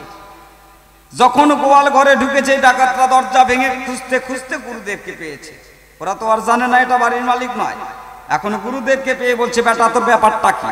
হ্যাঁ, আমাদের ভয়ে তুই গোয়াল ঘরে লুকিয়ে আছিস, ধরতে পারবো না তাই ভেবেছিস? এই বেটা তাড়াতাড়ি তোর আলমারির চাবিটা আমাকে দিয়ে, নইলে এখনই তোকে শেষ করে দেব। গুরুদেব বলছে, বাবা আমি এই বাড়ির গুরুদেব, বাবা তোমরা আমাকে মেরো না, আমাকে ছেড়ে দাও, আমাকে মেরে কি করবে? আমি এই বাড়ির গুরুদেব। ও গুরুদেব, একজন বলছে ছেড়ে দে, আর একজন বলছে মোটেও ছাড়া যাবে না, বেটাকে ছেড়ে দিলে লোকজনকে ডেকে আনবে, তখন আমাদের বিপদ, হতে ওকে বাঁধতে হবে। এখন ওই গোয়াল ঘরে খুঁটির সঙ্গে এইভাবে বেঁধেছে, 2 হাত বেঁধেছে, 2 পা বেঁধেছে, মুখের সঙ্গে সেলুটেপ লাগিয়ে দিয়েছে যেন চিৎকার করতে না পারে। বেটা খবরদার চেঁচাবি না, চলে যা। ডাকাতের বুদ্ধি। একজন আবার যাবার সময় গোসাইয়ের একেবারে কপিনটা টান দিয়ে খুলে রেখে চলে গেছে, যা। কিছুক্ষণ পরে বাছুরের যখন খিদা পেয়েছে, বাছুরটা এখন খুঁজছে মা কোথায়, আর তো মা তো নাই, গরুটা মারা গেছে 2 দিন আগে। খুঁজতে খুঁজতে খুঁজতে খুঁজতে ওই তো হরে কৃষ্ণ, এখন বাছুর গিয়ে মুখ লাগিয়ে দিয়ে চাটছে, আর তো দুধ পায় না। কিছুক্ষণ পরে গোসাই মানে গুরুদেব তো সেই যন্ত্রণায় ছটফট করছে, বাছুর থাকে থাকে একটু ঘুমায়, আবার উঠে এসে মুখ লাগায়, চাটে চাটে মারে গুতা মাথা দিয়ে। গুরুদেবের যন্ত্রণায় ছটফট শক্ত হয়ে গেছে। সারা রাত্রি যখন কেটে গেল, এখন গুরুদেব লক্ষ্য করছে ওই ঘরের উপরে রাখা আছে মোটা মোটা বাঁশ, একবার আমাকে ছেড়ে দিক, এই বাঁশ দিয়ে বেটাকে মেরে একেবারে মেরেই ফেলবো। সকালবেলা শিষ্য এসে ডাকছে, গুরুদেব কোথায়? দেখে গুরুদেব একেবারে অচৈতন্য হয়ে গেছে। সঙ্গে সঙ্গে খুলে দিয়েছে, মানে কপিন টপিন দিয়েছে। গুরুদেব আপনি করুন, কোন ব্যাপারটা কি, এরকম কারণটা কি, এটা করলো কে? গুরুদেব আর কোনো কথা না শুনে লাভ দিয়ে উঠে বাঁশ নিয়ে ওই বাসুরের দিকে গেছে। হরামজাদা, এক্ষুনি তোকে শেষ করে দেব। এখন শিষ্য বলছে, বাবা এই কাজ করবেন না, এই বাছুরটাকে মারবেন, এই অবলা বাছুর, একে মারলে অপরাধ হবে। বলে মারবো না মানে? 40 বছরের ব্রহ্মচর্য বেটায় এক রাত্রে আমার চুষে শেষ করে দিয়েছে। আজকে আমার বিপক্ষের বিজয়ার দশাটাও তাই। জয় গুরু জয়। সতী কমিটির ভাইস চেয়ারম্যান হয়ে আমার কাছে প্রশ্ন করলো, তাই নন্দী মহাশয়? তবে আমি কৃপণতা করি নাই, যাহা কিছু মনে ছিল এক এক করে উত্তর দেওয়া হলো। এবার বিজয়ার কাছে জানতে চাই, ও বিজয়া, তুমি যে তোমার মায়ের গৌরব করো, দেবতাদের মন্দিরে প্রতিষ্ঠা করা হয়, সেখানে ভক্তি শ্রদ্ধার পাত্র ভক্তি ভরে তাকে আসন প্রবেশন করে যে যেমন পারে তেমনি প্রচারে তাকে পূজা পুষ্পার্ঘ্য নিবেদন করে। কিন্তু আমি দেখতে পাই বিশ্ব চরাচরে তোমার ওই মা দুর্গার পূজা করতে গেলে বেশ্যার মাটি ছাড়া পূজা হয় না। তাহলে তুমি করো একটু আলোচনা, কেন এই বেশ্যার মাটি দিয়ে তোমার মায়ের পূজা করতে হয়, আরাধনা? 1 নম্বর প্রশ্ন।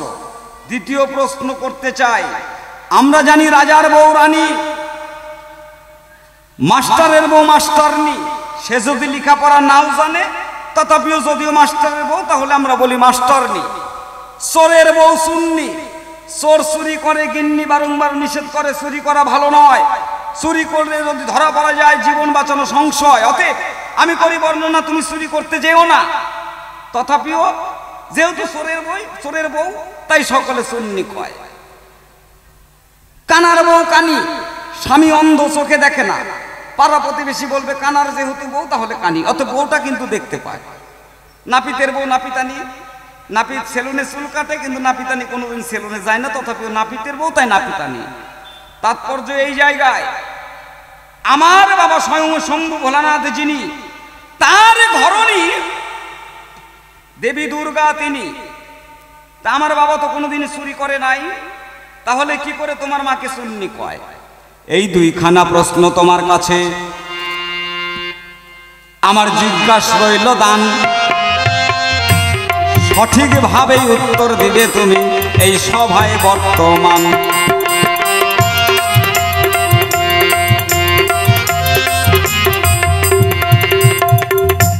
আর 1খানা প্রশ্ন তোমার কাছে বিজয়া আমি করিবারে চাই, তোমার মায়ের নাম কেমন করে দুর্গা হলো একটু তুমি দিও পরিচয়। তবে আর বেশি কথা বলবো না, সংক্ষেপে ছেড়ে দেব কাব্য আলোচনা। প্রথমবারে একা যদি বলি বেশি বললে বিজয় আবার করতেই পারে দোষী, তাই দোষাদোষীর কারবার মোটেই আমার কাছে নাই। সেই কারণে অল্পে ইতি দিতে চাই। আছেন যত সবার মাঝে বৈষ্ণব গোসাই, আমি সকলের ওই শ্রীপাদ পদ্মে প্রণতি জানাই। যাকে চলে বেশি বলার নাই গো প্রয়োজন, এবার আমার মতোই আমার ভাবে করি সমর্পণ। এই অবধি পরিখান্ত অমৃত হরি, একেবারে জয় জয় শ্রী ব্রহ্মানন্দে বলুন হরি হরি হরি।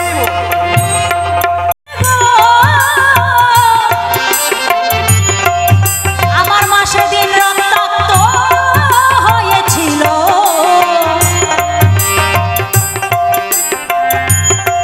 তখন একটি পদ্ম পুকুরে এসে সেই রুধি ধৌত করেছিল।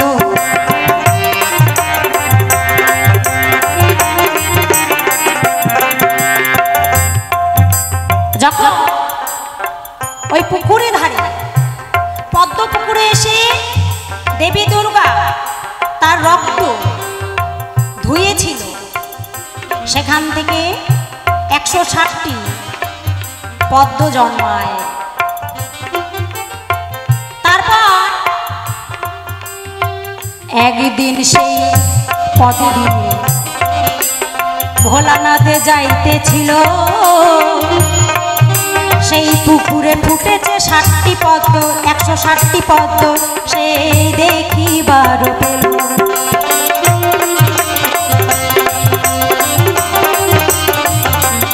ভোলানাথ দেখছে বাবা বেশ এত সুন্দর 60টি পদ্ম ফুটেছে। যখন এই কথা ভেবে ভোলানাথ ধরিবার যায়, তখন সে ভোলা না জানিবার উপায়। আরে এই পদ্ম তো আমার দুর্গার রুধি থেকে, আমার দেবী দুর্গা রণক্ষেত্র যুদ্ধ করে যখন রুধি বেয়ে যায় তখন এখানে এসে ধৌত করেছিল। এই কথা ভাবতে ভাবতে আহারে আমার দেবী দুর্গার না জানি কত কষ্ট হয়েছে ওই অসুরের সঙ্গে যুদ্ধ করার সময়। ভাবতে ভাবতে শিবের চক্ষু হতে এক ফোঁটা নয়ন বাড়ি পড়ে যায় ওই পুকুরের মাঝখানে। সেই জায়গাতে আরেকটি নীলপদ্ম হয়েছিল। সেই পদ্ম রাম যখন তার ঘরে নিয়ে গেল,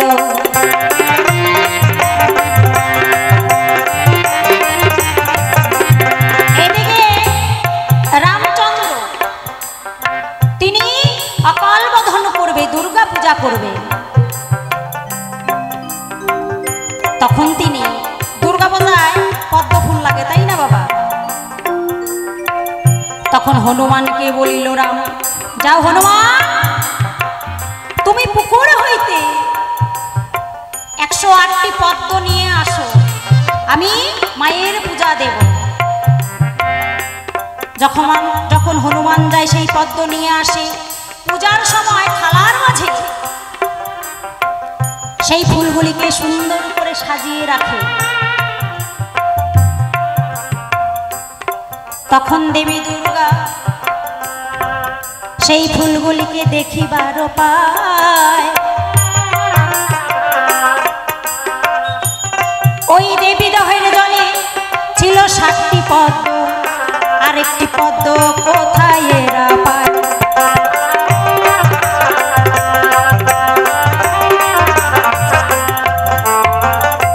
তখন দেবী দুর্গা ধ্যানস্থ হয়ে জানতে পারল ওই 160টি তার অঙ্গ থেকে, তার রুধি থেকে হয়েছে, আর একখানি নীল পদ্ম, সেই পদ্মটি তার স্বামী ভোলানাথের নয়ন বাড়ি হতে, নয়ন জল হতে হয়েছে। তাই এবার বলুন আপনারা, স্বামীর চোখের জল থেকে পড়া ওই পদ্ম, নীল পদ্মটি যদি দেবী দুর্গার চরণে নেয় তাহলে তার পাপ হবে না পূর্ণ হবে? বাবা তার নিশ্চয়ই পাপ হবে। পাপ হবে বলে তখন কি করেছিল দেবী দুর্গা? ওই নীল পদ্মটিকে চুরি করে সরিয়ে রাখলো। এই যে করেছিল দেবী দুর্গা চুরি, খারাপের জন্য তো চুরি করে নাই, ভালোর জন্যই চুরি করেছে। পাপের হাত থেকে রক্ষা পাবে বলে চুরিটা করেছিল, তাই না? অন্য কেউ জগতে অন্য কেউ ডাকে না, একমাত্র ওই ভোলানাথ ভালোবেসে আদর করে ডাকে আমার মাকে সুন্নি বলে। এই তো তোমার ছিল জিজ্ঞাসা, কথায় মিলে গেল।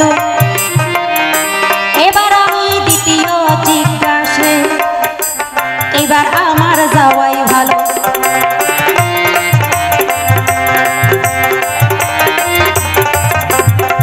দ্বিতীয় জিজ্ঞাসা দেখে গেছে কি, দেবী দুর্গার পূজায় কেন বেশ্যাবাড়ির মাটি লাগে? তাই শুনো শুনো শুনো নন্দী, আমি তোমারে জানাই,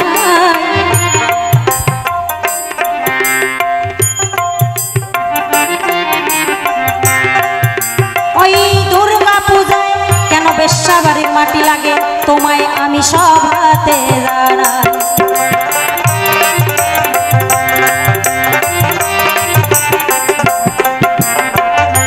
ওই বেশ্যাবাড়িতে একজন বেশ্যা, তার নাম জয়তারা ছিল গো। আমার মা জানিবার পায়, সেই কথা জানিয়া মাতা ওই জয়তারা রূপ ধরে যায়।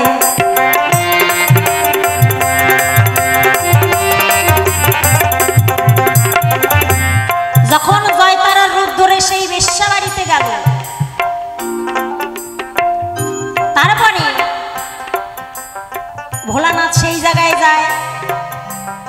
দেবী দুর্গা মনে মনে কয়, জয়তারার মাঝে এমন কি রয়েছে যে আমার ভোলানাথ এই জয়তারার কাছে আসে, যা আমার মাঝে নাই।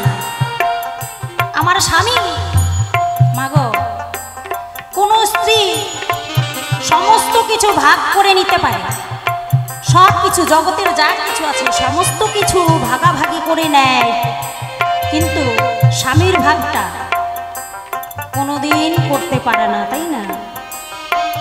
এই দুঃখ শুধু আমার মা যারা রয়েছে তারাই জানবে, তারাই বুঝবে।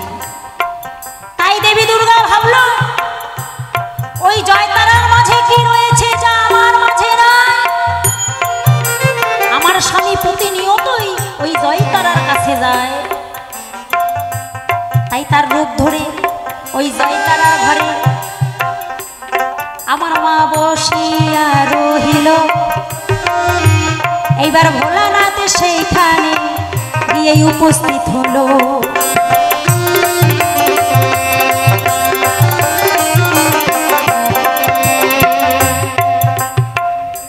এইবার মা দুর্গাকে ভোলানাথ চিনে ফেললো। আরে এ তো জয়তারা নয়, এ তো জয়তারা নয়, ইনি হচ্ছেন আমার ঘরের ঘররই দেবী দুর্গা। বলছে, হ্যাঁ দুর্গা, তুমি এখানে কেন আসলে? তখন দেবী দুর্গা কেঁদে কেঁদে তার স্বামীর কাছে কয়, ওগো স্বামী, তুমি কেন এই জয়তারার কাছে আসো? আমি জানি বা রোজাই।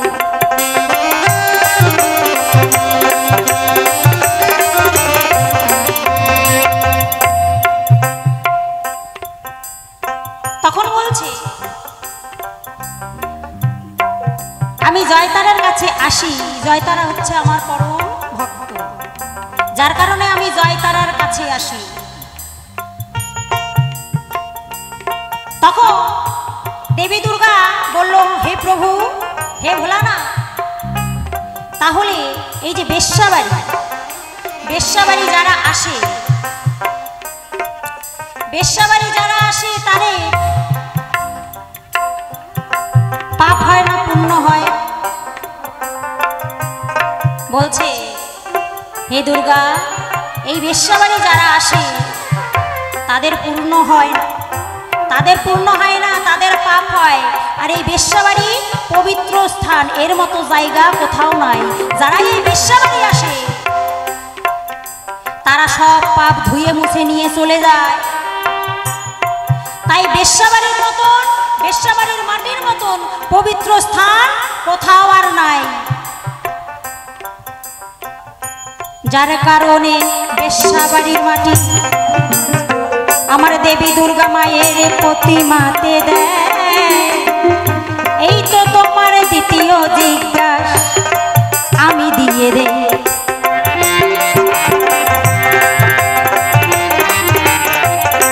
এবার 3 নম্বরে যাই, দেবী দুর্গার নাম দেবী দুর্গা কি করে হলো, তাই না?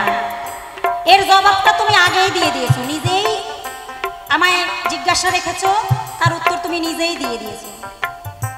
তুমি বললে পঞ্চানন কি করে হয়েছিল মা? ভোলানাথের নাম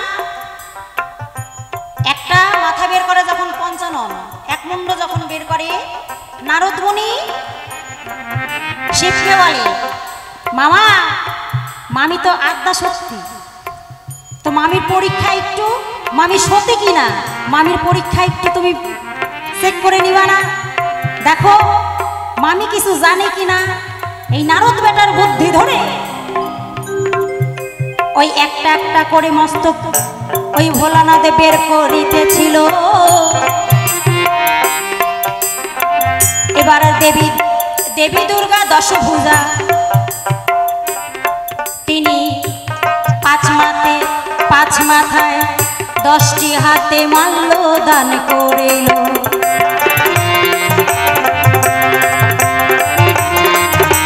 যখন ওই 5 মাথায় 10টি হাত দিয়ে 10টি হাত ধারণ করে দেবী দুর্গা মাল্য দান করেছিল, এই দশভুজা আদ্যা শক্তি,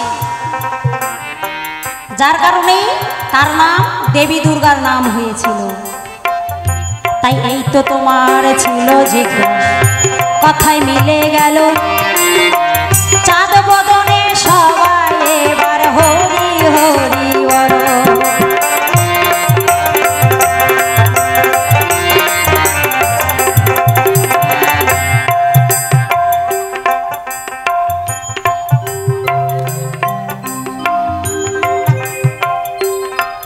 তাই এসো এসো এসো নইবে আমরা মিলন গীতি গাই।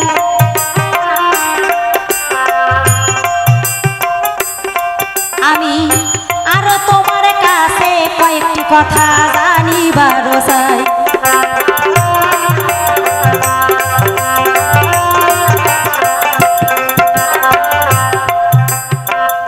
ওরে নন্দী আমি দেখিবার তোমার বাবার মাথায় একখানি নারী লোকের, ওই নারী লোকের মাসে মাসে ঋতুবতী হয়।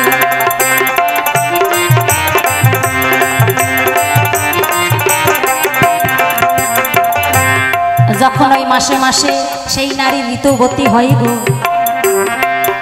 সেই নারী কোথায় চলে যায় তুমি খাটি খাটি বলবে এসে এ ধর্ম সভায়।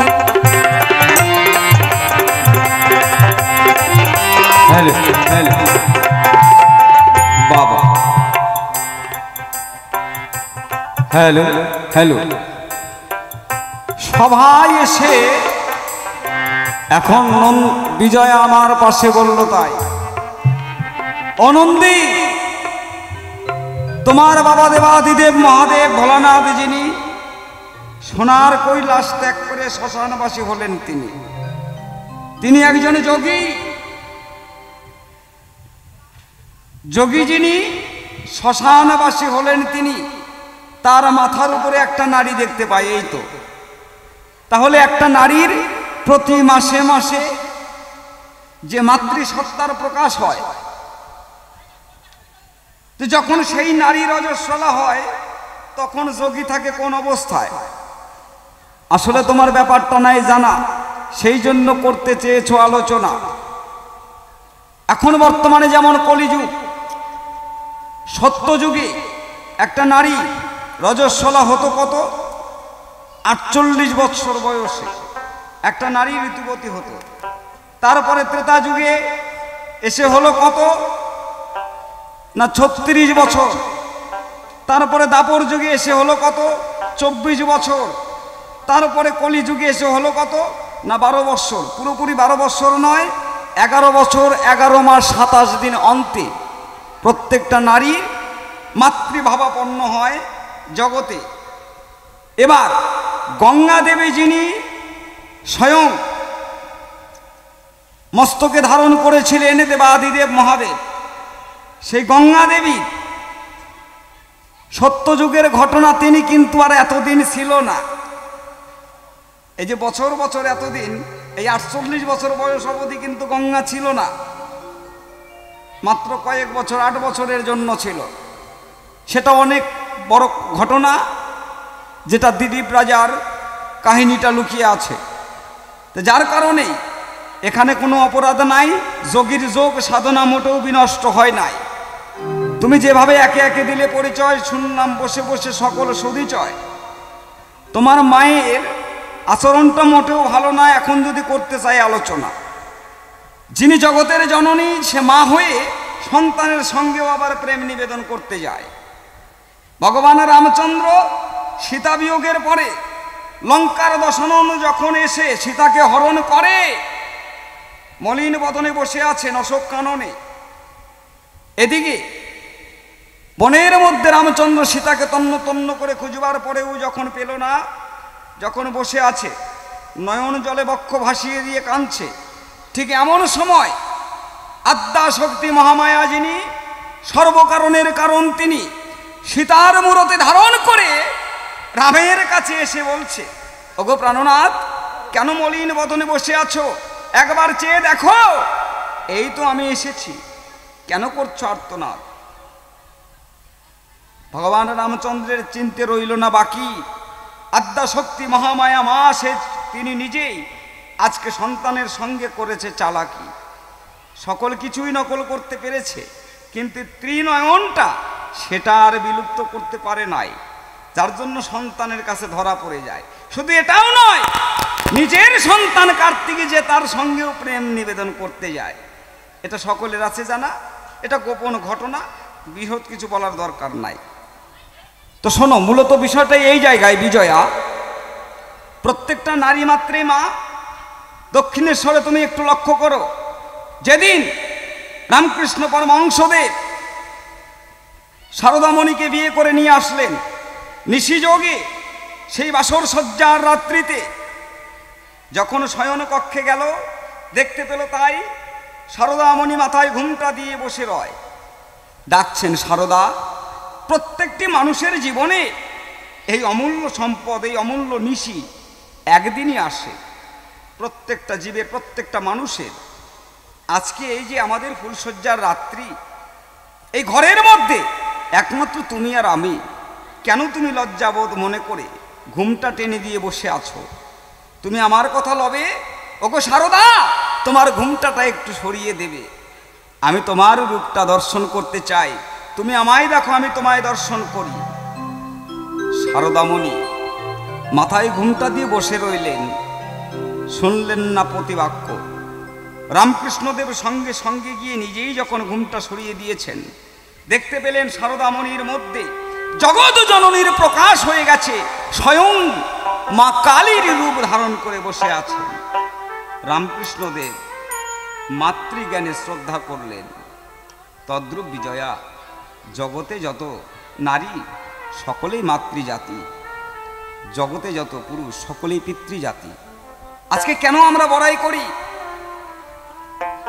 এই অখিল বিশ্ব ব্রহ্মাণ্ডে যখন কিছুই ছিল না, অনাদি আদি প্রাণ গোবিন্দ যিনি সর্বকারণের কারণ, তিনি একা একার অসার সাধন হয় না, তাই সৃষ্টির প্রয়োজন। এই মনে মনে ভেবে গোবিন্দের বাম অঙ্গ থেকে শ্রীমতী রাধারানীর সৃষ্টি করলেন। গোবিন্দের বাম অঙ্গ থেকে শ্রীমতী রাধারানীর সৃষ্টি করলেন। এই যে সৃষ্টি ক্রমশ তাদের থেকেই সৃষ্টি জগৎ শুরু। তাহলে দুইই এক, একেই দুই। তদ্রূপ তুমিও যেমন আমিও তেমন। তুমিও আর মায়ের নিন্দা করবে না, বাবার নিন্দা করবে না, আমিও মায়ের নিন্দা করব না। আমরা তো সকলেই তাদেরই দান। অতএব আমরা দুজনেই সকল দোষ হিংসা ভুলে গিয়ে এসো আমরা পিতামাতার করি গুণগান। জয় গুরু জয়। এইখানে আমাদের হর পার্বতীর পালার করলাম সমাধান। এবার একটা গান গিয়ে শোনাই, তারপরে আমার বিপক্ষের ভাবক যিনি গান শুনিয়ে মনোরঞ্জন করবেন তিনি। জয় গুরু জয়।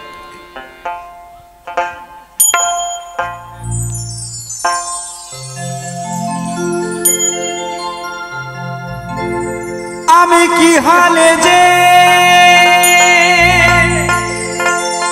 আছি দয়া,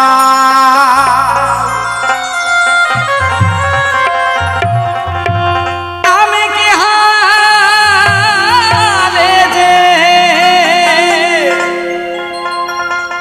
আছি দয়া, সকলি তোর জানারে বান্ধ, জানি সকলি তোর জানা,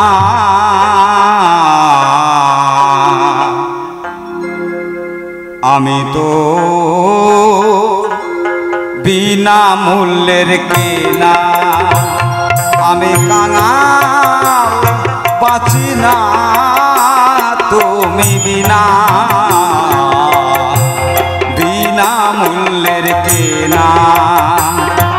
আমি কি হালে যে আছি দয়া,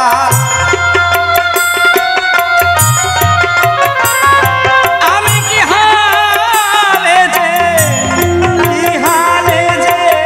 আছি দয়া, সকলি তোর জানা রে বান্ধব, জানি সকল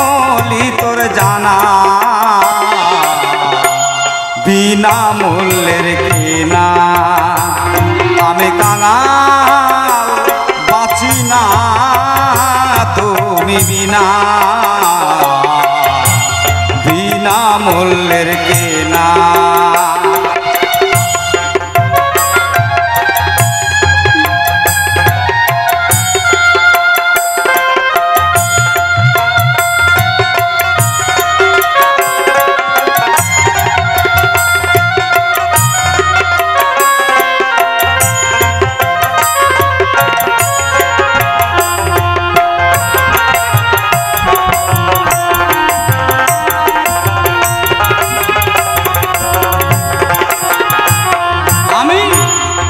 চাতকিনী অভাগিনী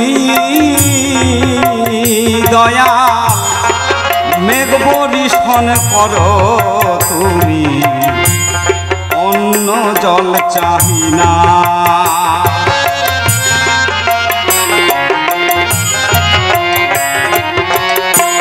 আমি চাতকিনী অভাগিনী দয়া মেঘ বরিশন করো তুমি, অন্য জল চাহি না। তুমি একবার এসে হৃদয়ে বসে, তুমি একবার এসে দয়াল, তুমি একবার এসে হৃদয়ে বসে বাজাও মন বীণা দয়া, একবার বাজাও মন বীণা। বিনা মূল্যের কেনা আমি কাঙাল, বাঁচি না তুমি বিনা, আমার বিনা মূল্যের কেনা। জয় জয় শ্রী গুরু প্রেমানন্দে, হরিবল হরিবল হরিবল।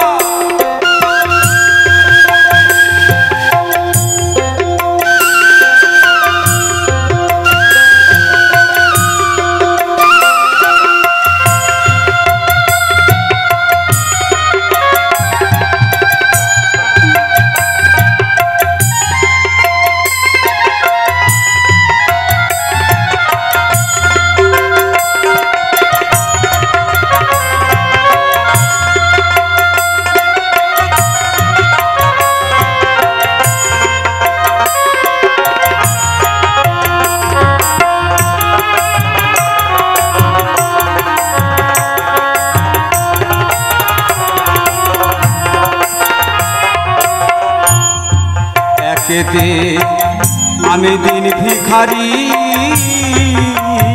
দয়াল, হাতে নাই মোর টাকা করি, চলিতে পারি না।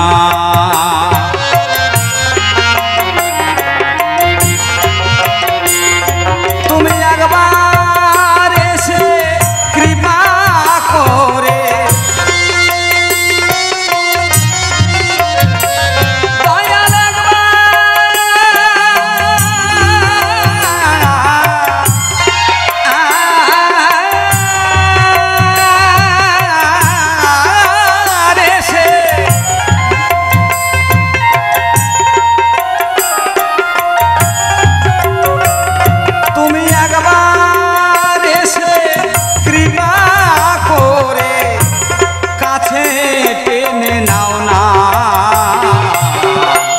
বিনা মূল্যের কেনা আমি কাঙাল, বাঁচি না তুমি বিনা,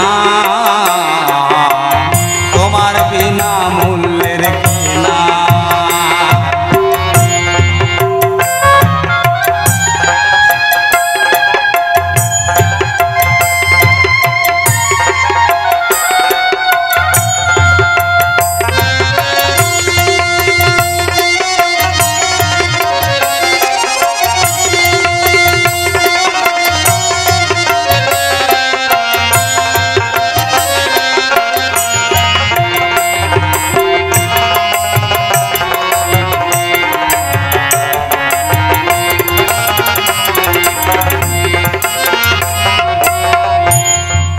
আমি তোমার চরণ দাসী দয়া, ঘুরি কত দেশ বিদেশি চলিতে পারি না।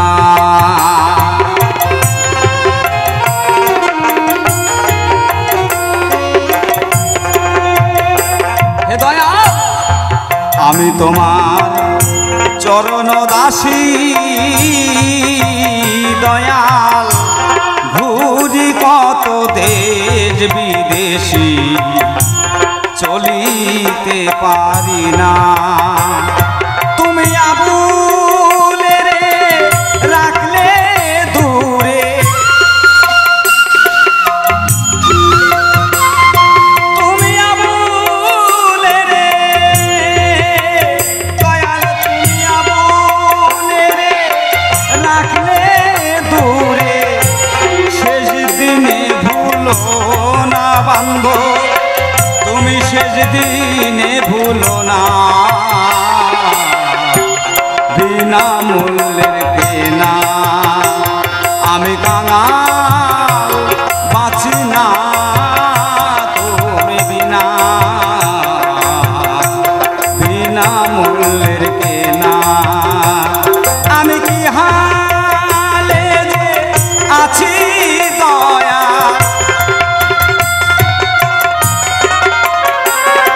আমি কি হালে যে, কি হালে যে আছি দয়া, সকলি তোর জানা বান্ধব, জানি সকলি তোর জানা।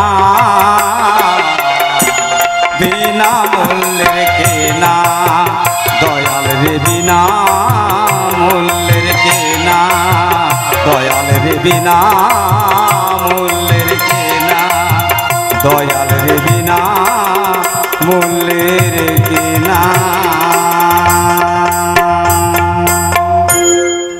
জয় গুরু জয়। চলাই বলাই যদি ভুল ত্রুটি করে থাকি, নিজের সন্তানকেও বা নিজের ছোট ভাই মনে করে ক্ষমা করবেন। জয় গুরু জয়। এই বলে আজকের মতো আসর আমি এখানেই রাখছি।